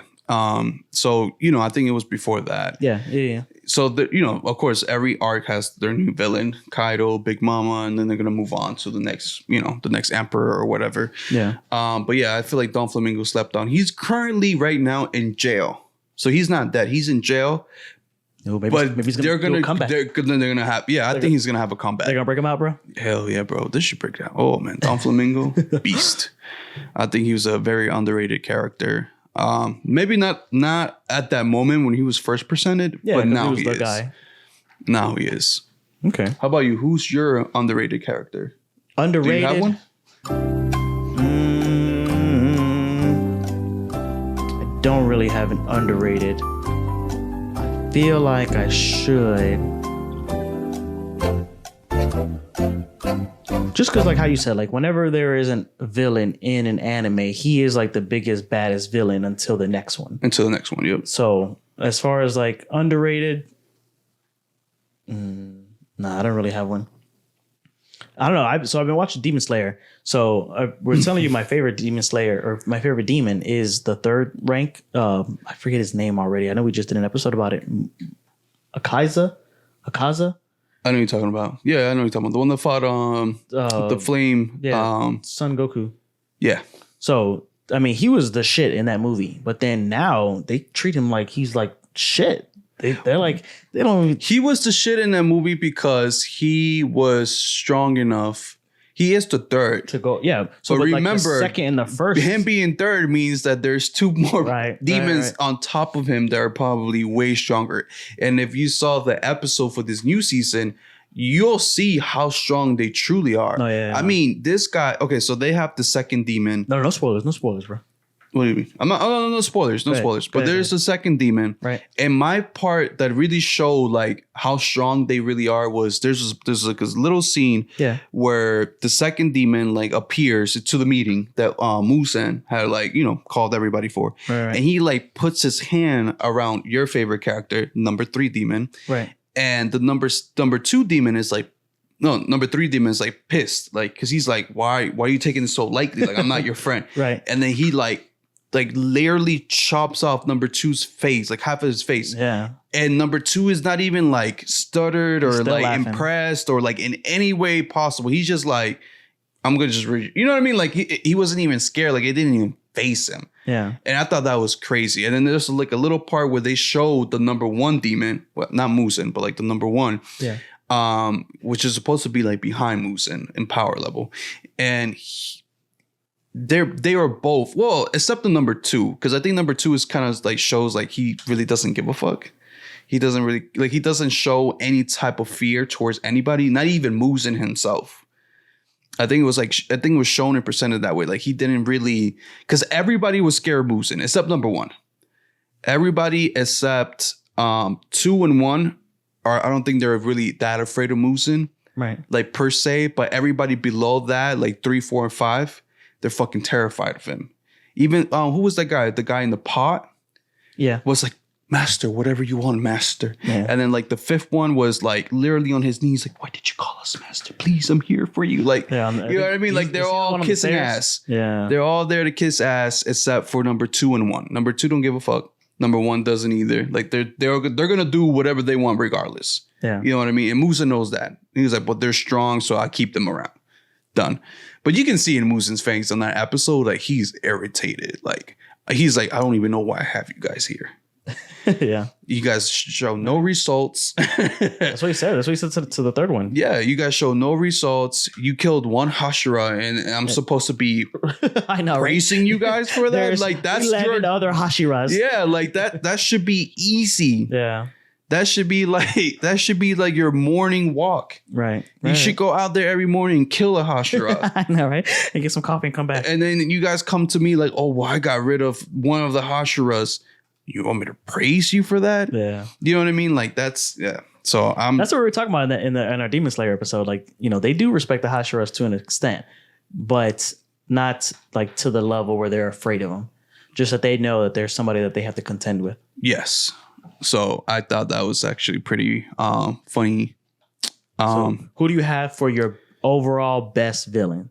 So I have some honorable mentions before I get into mine, and I'll do the honorable mentions, and then I'll do the honorable mentions. Go ahead. So I haven't seen JoJo's Bizarre Adventure, but I heard that Dio is a really good villain. He's just like not a constant, but he's a villain that is like, I don't even know what the word I'm trying to say, but he is not even consecutive. I don't want to get too caught up on words, but he's a villain that is like throughout other seasons where he's like, he always has like an ancestor, because that's what JoJo's Bizarre Adventure it is. Okay. It's like following this family. I don't know if it's the Joestar family, but it's family line through different time periods. So Dio is another family member that follows as an antagonist to this Joestar family. Okay. Or, the JoJo family. I've seen JoJo Bizarre. Like, I promise you guys, I really tried my best to get into it. Like, because I know people talk about it. I see it everywhere. I hear a lot of good things about it. I'm always hearing like really good things about it. Like, blah, blah, blah. Remember we went to Best Buy to buy some podcast equipment and we met that guy and we started talking about the JoJo Bizarre Adventures and he was praising it. Yes. He was praising how good it is, the artwork, the animation, the story, how funny, how complex, how weird at the same time. And like I said, I promise I watched probably the first season, which was about like the vampire thing and the mask. I just couldn't get into it. And then when I started the second season, from it doesn't get good every season is different, right? Yeah. So that's what I'm saying, because it was weird because the way it ended on the first season, I was like, okay, cool. Let's start second season. I think it was going to start off, based off like first season. It was like a Wild West thing. And it was like, I'm like, wait, what happened to the old characters? What happened to the mask? Right. And it was like a whole, like, I'm like, did I miss something? Was there something in between? Was there a movie maybe that then led to season 2, like the bridge? I just couldn't get into it. I didn't get it. Yeah. And I feel like somebody's gonna say like, well, maybe you're not smart enough to understand very complex anime. No, I don't think it's even that complex to begin with. It's just weird. Does that make like weird in a good way? Yeah. But it's just weird. It's just anime. It's very anime. So I've seen like pictures and like, clips and like, my friends cannot stop talking about this fucking anime. They have a joke where everything is a JoJo's reference. Like they can just reference JoJo for anything. So it is very much anime. It is. But it's not like a distilled anime. It is like, a outskirts of what anime is. Like once you get anime, then you can kind of like, see. Like how crazy things can actually get. And one thing I've always want to say is like, just because everybody's into a certain anime does not mean that you have to be in it too. Like we're not here to discriminate. Like I understand like some people are, as long as you watch anime, as long as you're part of the anime community and contribute to it, and are willing to jump in and just, give your overall thoughts and opinions about something. Mm-hmm. That's great. I feel like that's a positive. And like I said, like I don't think that every anime is for everybody. You know what I mean? Some people are into certain animes, some people are into certain other types of anime. It's still anime, but different criterias. But I know JoJo Bizarre's Adventure is definitely not the anime for me. Yeah. And it seems like it's definitely not the anime for you. I try to give it a chance, and I just, as long as you try, right? I try. That's what really matters. As long as we try. I think I should try to give it a show. I think we should do an episode on it if we can. Like maybe season 2, maybe season 3. But that's the thing. I don't want to do an episode on something I don't believe in or I don't like because then I don't want to discriminate the people that actually do like it, and then we get bashed because like, how do you not like JoJo? Like, how do you not get it? No, but if you watch it, you'll be able to explain why you don't like it, though. Well, I just explained right now. I know you did. How I went from season 1 to season 2, and I didn't understand the difference. But I thought it was just random. But you just have to take it how it is. It's a random? It's random. It's random as fuck. It's a bizarre adventure. So I've heard that it doesn't get great until the 3rd season. I know. But and that's the thing too. I don't like that because I hate when especially when I tell people like, oh, you should definitely watch this anime, but I know it doesn't get great until like after season 4. But that's how some shows Can I just start after season 4? You can with JoJo. It seems like you can't because they will it's not shame like you for skipping parts because it's not even seasons. They call it parts. They'll shame you, but fuck them. Like you just fuck those shamers. Fuck the shamers, bro. Just try to get it because like the first season is very different from what it becomes, and once it gets going, then it is just like this big rollicking adventure. That you're on. It becomes more colorful, right? Because now that I'm thinking about it, season 1 was kind of like black and white, kind of like more humanized. So yeah, and then season 2, it kind of like went off rails. I do think we should do a JoJo's episode about it. Maybe season 2, maybe season 3. We'll get somebody on the show. Maybe somebody that likes it that maybe can explain to us. Yeah, actually, that would be a pretty good episode. Yeah, like I said, like we're not like discriminating JoJo Bizarre Adventure. Like, don't watch it. Like, if you like it, watch it. If I've heard a lot of good things about it. Yeah, but like I said, I couldn't get into it. It seems like Xavier couldn't. But if we did a podcast, I would definitely love it if we can bring somebody on board that is a huge JoJo Bizarre Adventure, so that way they can kind of like break it down to us. So like, what are we missing? Maybe there's a key component, or like you said, maybe it's like you gotta keep watching, and then it just gets better. It does, yeah. And then you start like loving the characters. A lot of shows are like that though. Like The Simpsons is like that. Bob's Burgers like that. Have you seen like the first seasons of like South Park and Seinfeld? It's like, I like Seinfeld, but I do remember the first couple episodes. It was just like they're trying to find their footing, if that makes sense. That's all these shows. I think it's just like us too. Like, I feel like our episodes, as we keep going, our episodes will get better. Right. But maybe somebody who watches episode 1 is like, oh, they sound cringy. They sound kind of like all over the place. Because we're still finding our footing. And I think we're still at this very moment. I'm not saying that we found our space in the anime community, if that makes sense. We're still kind of trying to get out there. And then once we get out there, we'll figure out like, okay, where in this anime community does the norm fit in? And then that's where we can finally like capitalize on laser that point and be like, okay, the norm falls in this category of the anime community. And that's where we'll like, that's where our real footing will come in. Yeah. And then I think that's when we become more of like a staple in the anime community kind of thing. So, but it's all finding, your footing and where you fit, and then, what works better. For sure. Well, I definitely didn't want to leave out Dio. So that's my honorable mention. So I was tied between, or let me let you go first. No, go ahead. So I was tied for my best overall villain. I was tied between Madara from Naruto and Frieza from Dragon Ball. So when I say best overall, I don't mean like the smartest and the strongest, or, because neither of these, I don't even say neither, but like Madara is a little bit more sympathetic than Frieza. But I don't know. If you had to break the tie on this one, what would you do? Or what do you have for yours?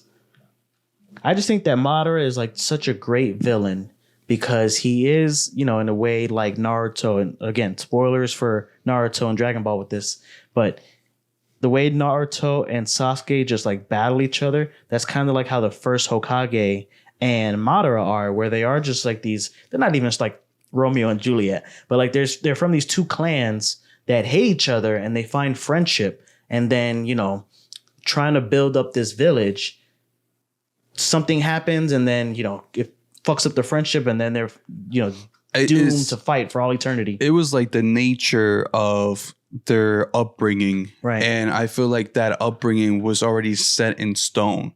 Like, I know they both, Madara and the first Hokage, tried to build something together in a sense, like let's come together, let's start the peace. Village.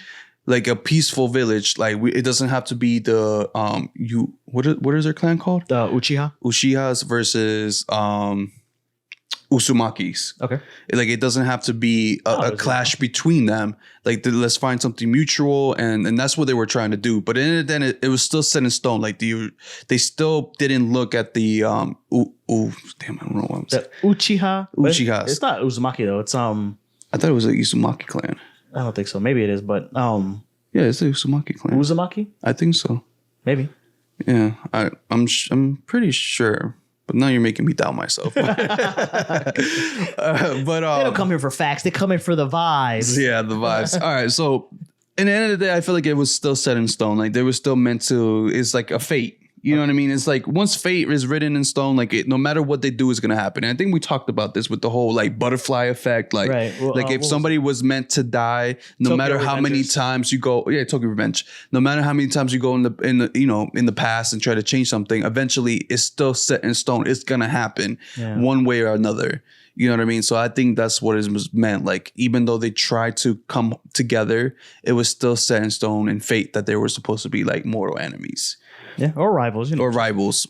Mainly rivals. That's what it was. It was just rivals. And but Madara is just so strong. He's so strong. He's so like tactitional, like that whole scene. Well, he figured out a way to become like unlimited strong. Yeah. Yeah. Before he died. Like, he tried to figure out like, there is a way for me to beat I wish I knew his name, but Hokage number 1. It starts with an H. Nah, I think is it Hashirama? Hashirama. Yeah.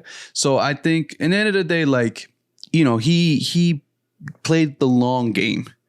He's like, I'm not strong now, but in the future, I'll find a way. Yeah. And that's what he did. He found a way. He became what he is now. You know what I mean? He acquired these powers. He acquired the ultimate Sharingan. He acquired the, you know, whatever he needed to acquire in order to become as strong as he is. But, so that's your honorable mention. No. So I'm tied between. I like Madara because he just fits all these things because he is strong. He is smart. He's kind of sympathetic. But I just like Frieza because he's so deliciously evil. He is. He's like, you know, you don't have to sympathize with him, and he gets beat by Goku. But Goku tries to sympathize with him a bunch of times. I know. What a fool. Like he really tries to like. There's some good in Frieza. I'm like, there's no good in Frieza. Bro. The only reason Frieza allows himself to kind of like be his friend is just because he knows that Goku will whip his ass if he falls out of line. Does that make sense? You know what I mean? Like if you can't beat him, join him. And that's what Frieza does. Yeah. If I can't beat, you know, Goku as much as he hates these fucking monkeys, right, I guess I just have to join him for the time being until he figures out a plan to like beat them again. Yeah. But yeah. And he's OG. He's like, you know, one of the original anime bad guys. Like I know there's obviously others before Frieza. But as far as like shonen, like the way that you have like the hero and then you just introduce a villain, alien figure force that kind of has to challenge your hero. He is so evil. Yeah. He's so strong too. So I will say maybe like Madara is above Frieza, but as far as like, you know, because that's what I had for the topic, you know, best overall villain. So for me, best overall, it just popped to my head right now is Sasuke Aizen from Bleach. So from him, he is strong.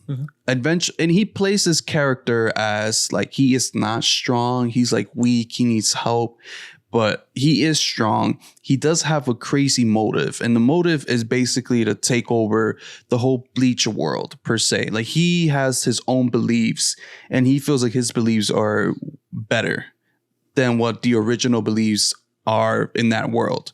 So he wants to change that.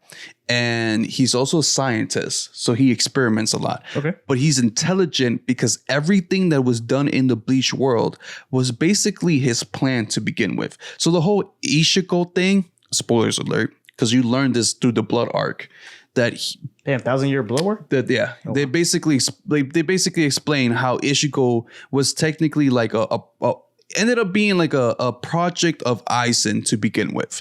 So he was kind of like, he managed to create Bleach in a sense by manipulating certain things. And that's how Bleach came out. And that's why, not Bleach, Ishiko, keep saying Bleach.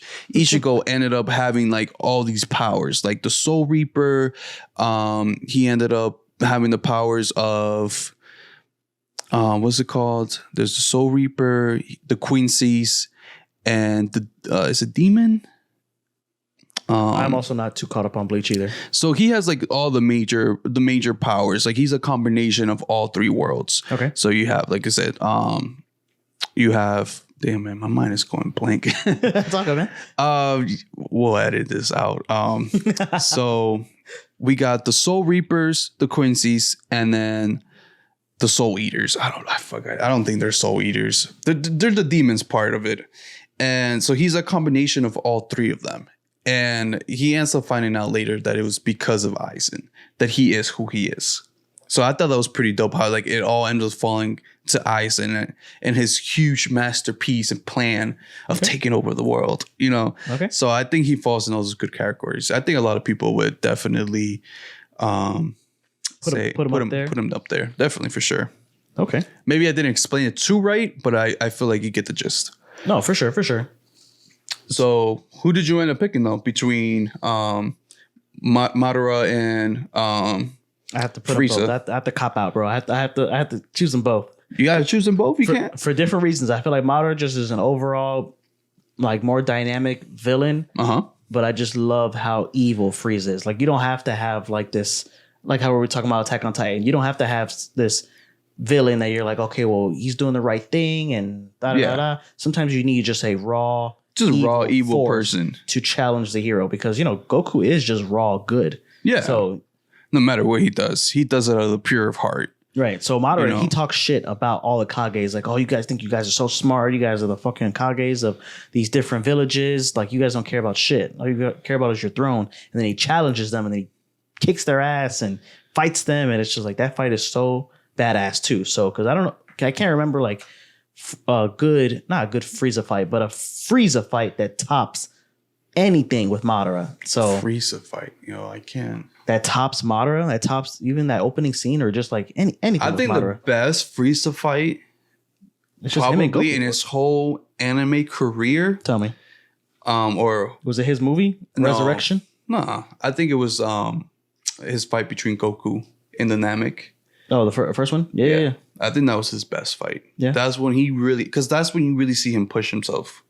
I know he goes 100%. Yeah. He goes 100%. He throws everything he could at Goku. He tried to manipulate him at the end, and Goku blow up the planet with a bitch move, bro. Never mind, Frieza. You knocked off, bro. That's Frieza, bro. Like that's just his mindset, and that's how he always will be. That's why he's such a beloved character, I think, in the Dragon Ball fans. You love to hate him. Yeah, it's a character you just love to hate. Yeah, so that's villains though. So that's our villains episode. Let's go ahead and get into the next segment of the show, bro. Go for it. What you're reading, what you're watching, what you're playing. So, Lewis, what you're reading, what you're watching, what you're playing. Reading, watching, and playing. Let's see. Reading. Have I read anything new, manga-wise or book-wise? No, I have not been reading anything. Nothing new. So I'm gonna skip that part. No reading. No reading for Lewis. No reading. Watching. I'm watching a lot of new shows. So, one, Dr. Stone. Okay. I watched the last episode of season 1. Okay. Then there was a movie. Was there a movie? Yes, there was a movie in between season 1 and season 2, which the movie consists of them finding their captain because they're making a boat because they want to go venture into other islands or other territory. To find more resources and to find out about this, because they were also running out of that nitrate liquid thing that was supposed to like break them from that rock formation. Yeah, they're running out of that, so they have to look for more resources. So, in order for them to do that, they have to build a ship. In order for them to build a ship, they need somebody to navigate them. So they need the best of the best. Right. So they ended up finding him, and I think that was the movie, which then leads to season 2. So now they're building the ship. So that's where I'm at right now. I'm at the last episode, which I think is episode 5 or 6 right now. On season 2? Yeah. So that's what I've been watching. And then there's this show. So there's 2 other shows. So besides, of course, Demon Slayer, the new season. So I'm watching Demon Slayer, Dr. Stone.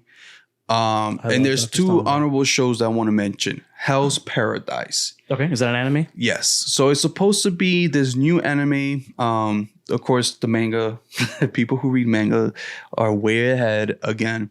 But I'm watching the animation. Manga.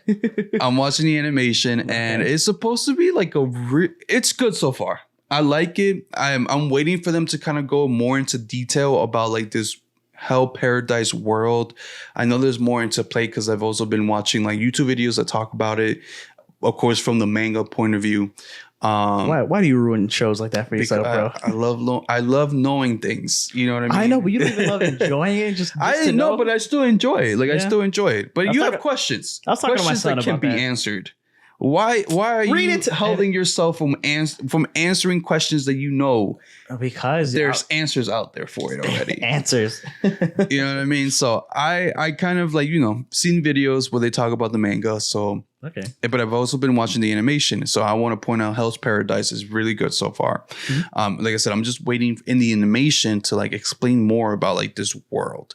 And then the other show that is actually pretty funny is called Mashi, which I think is Magic and Muscles. Oh, homeboy told me to watch it. So it's a combination of One Punch, right, and Harry Potter. Yes, that's exactly how he said it. It is a perfect combination of that. So basically, it's about the main character. He has no magical power. Yeah. But he is built like Saitama. So in this world, if you have no magical power, you're technically kind of like disowned. They want to get rid of you. You're a muggle. He did not. You're basically, you're a muggle. For you Harry they Potter don't fans. want you. They don't want you at all. They rather you die, being honest, because they want to live in this world that is run by magic with people who can actually do magic. That is now, cold-blooded. a telling of that you have magical powers is when you're born, you have kind of like a black scar line on your face. It could be like a zigzag. It could be a line across your face. But that is like a huge telling that you have magical powers. And one thing that they showed is the more magic lines you have, technically, like the more gifted you are for magic. Okay. You know, so you're more gifted, you're more powerful, you have more magical powers. You know what I mean? So he doesn't have any magic. But does he have lines? He ends up getting a fake line because he ends up joining one of these top magical schools, and a way to prove to himself and to everybody that you don't need magical powers to succeed. So his is all about muscles. So, but he's very he's very direct. So in the sense, like there was a scene in the very beginning, episode 1, where like this magical guy comes out and he's like, okay, I'm going to test you guys. This is like the entry exam. If you guys pass, you will enter into the magical school. So I'm the one giving out the test. So there's a test where he like pulls up, like he magically makes like desks and chairs out of rock using his magic wand. And the main character, he's like, well, why didn't you just take us to a classroom? Don't you guys not have classrooms here? Like, why waste all your magical power and your strength just to build something when there's already a perfectly good classroom with desks and chairs? And then there's a part too, like he tests them. He makes a maze, uses his magical power, and he makes the maze out of the rocks. Instead, this man is so strong. Instead of doing the maze, he just goes right through it. And he's like, oh, maze complete. And the guy's like, no, you're not. No, you're supposed to actually do the maze. You know what I mean? Not just go right through. He's like, well, the goal is to basically end up out of the maze, right? Yeah. This is not what I did. So it's just very funny. He's just very direct with that. Like his mentality is so direct, and he uses brute strength to achieve what he needs to achieve. You know, and so it's kind of like that sense, like. He's like, why do magical people use their wands to drink coffee? Why can't they just grab the fucking mug and drink it? Like, you don't need magical. You don't. There's certain pompous things. Magician. Yeah, like there's certain things that he even sees. He's like, you don't need magic for this. You're just showing off. Yeah. You know what I mean? So he's like, you don't need it. And so his thought is like, I don't need magic. I can literally succeed without it. So it's pretty funny though. So you have like the concept of like, okay, but you're liking it though? Yeah, it's good. It's good so far. So those are the like 3 shows I would definitely recommend. I know Demon Slayer is number 1 right now. That's like the main go-to. And of course the other 2 that I said, Hell's Paradise and Mashy, Magic and Muscles. And of course Dr. Stone. Yeah, no, I love Dr. Stone. I'm glad you're watching Dr. Stone. So yeah. And still playing Call of Duty. I know I really hyped up Hogwarts, but I kind of left it be. I don't know why. I just kind of like it. Just feel like when I pick it up, it's gonna be one of those games. The hype is gone, or I think it is. I think it is. It was hype at the moment because everybody was talking about it. Almost like every YouTube video was about Hogwarts and how great it was, and they were praising it. Blah blah blah. But now it's like old news. So it's like, you know what I mean? Not to say don't play it. I'm not discouraging anybody from not playing it. And I'm not discouraging anybody from picking it up. If you haven't yet, I think it's a very great game and it's worth the pick up. And especially now if it's like reduced in price. I don't know if it is yet. I'm not sure if it is yet, but if it is, like if you find it on like on sale or something like that, definitely. Like a garage sale, you find it at the flea market. No, not that type of sale, bro. Giving away the GameStop sale. Not playing. Right. Just $2 if you find it, if you find it like on a sale on Best Buy or Target or wherever you get your games, I would definitely say it's a good pickup. Yeah, it's a good pickup for sure. All right. How about you, bro? So reading. So I've been trying to do a D&D campaign. Okay. So I've been reading that it's like a pre-written campaign, basically, that, we find it along the way. It's called Lost Mind of Fandelver. So it's a campaign that my gamer group and I played once. We didn't make it all the way through, but I'm going to try my hand at being the dungeon master for it. So I've just been reading that, and then not obviously, but and some Dr. Stone and not One Punch Man. Damn. My son's reading One Punch Man. Dr. Stone, One Piece, and Keeping Up on Chainsaw.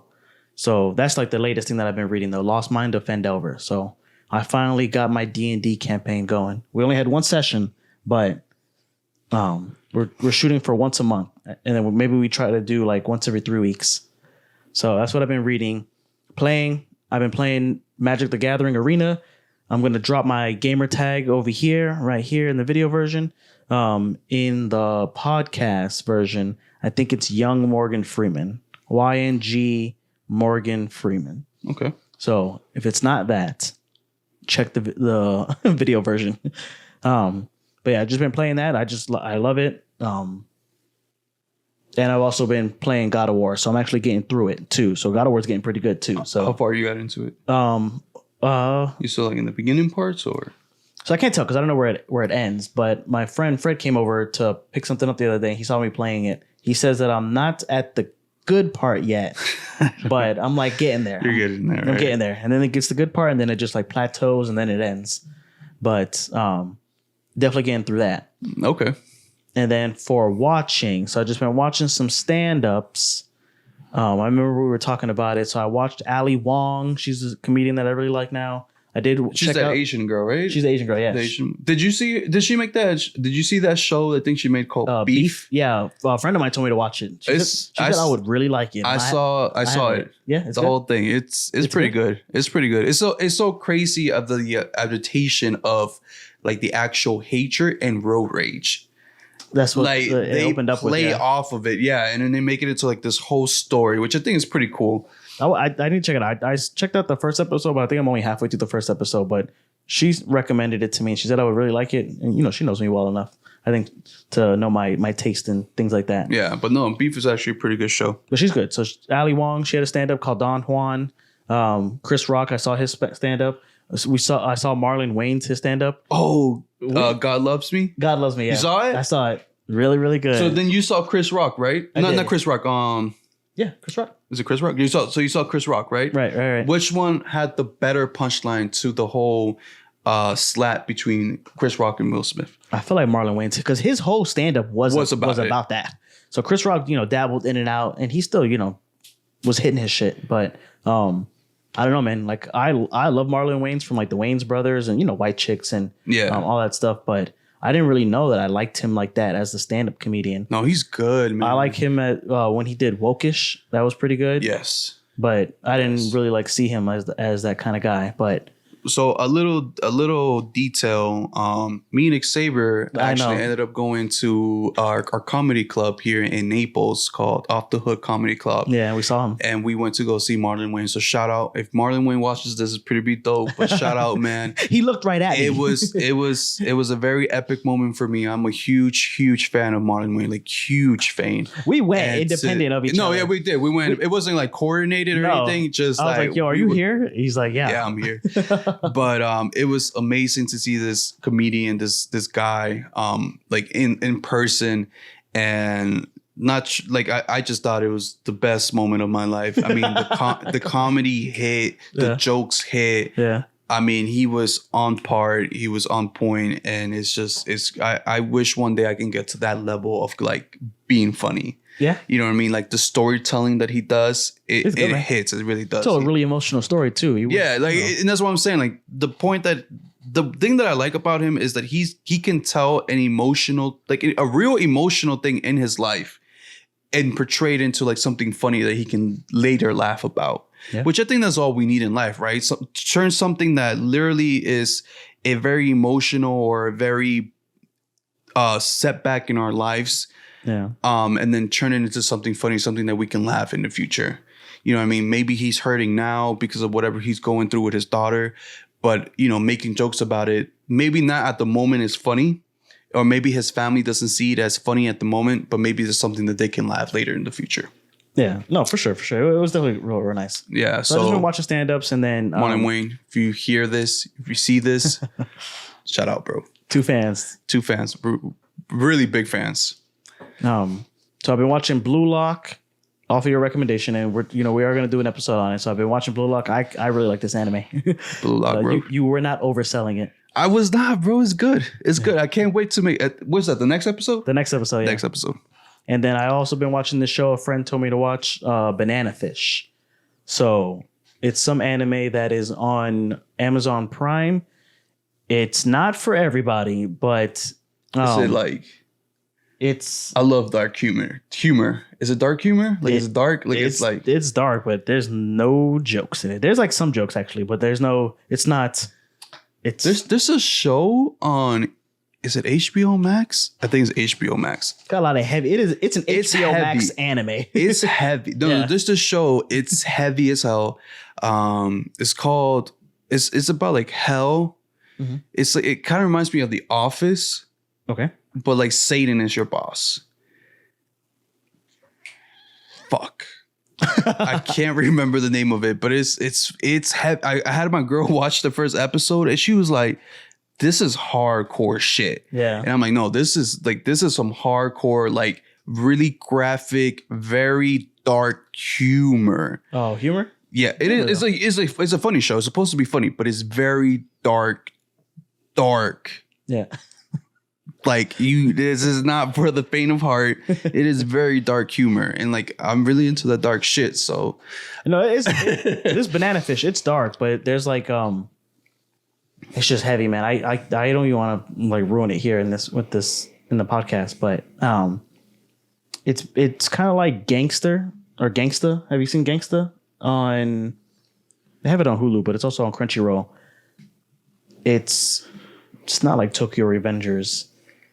You just gotta check it out. I think we are gonna do an episode about it, not about Banana Fish, but like about the subject matter that is Banana Fish.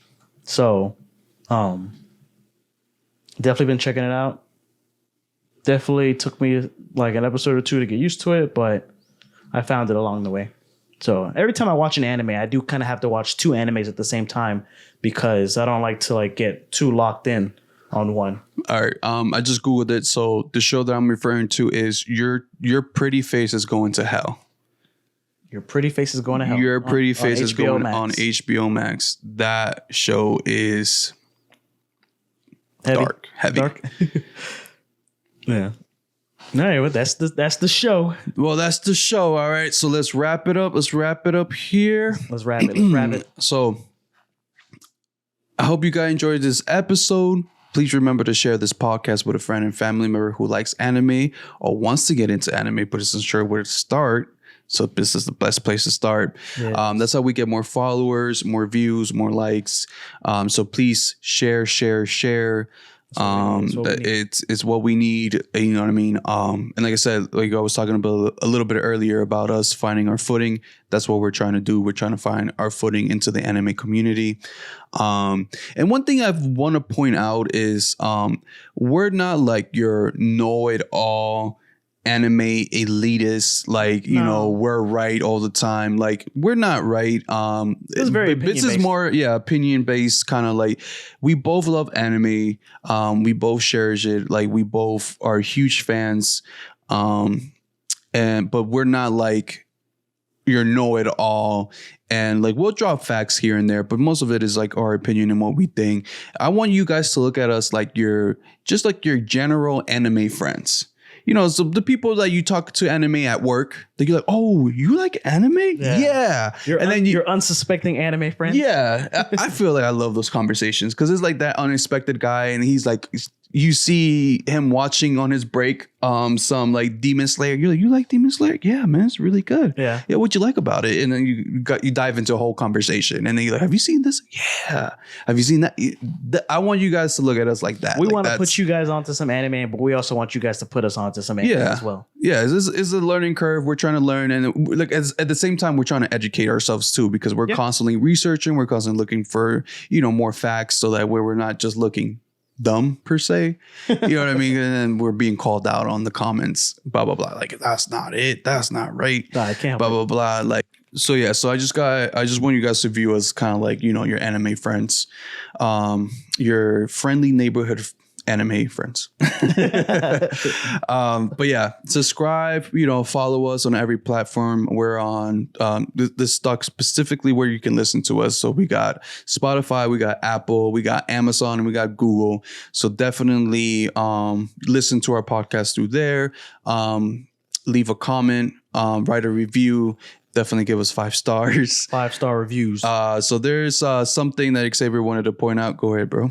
So leave us a 5-star review. In previous episodes, we mentioned it about a compliment sandwich. Yes. One negative, one positive, and no, positive, negative, and a positive. Or you just give us a straight 5-star review.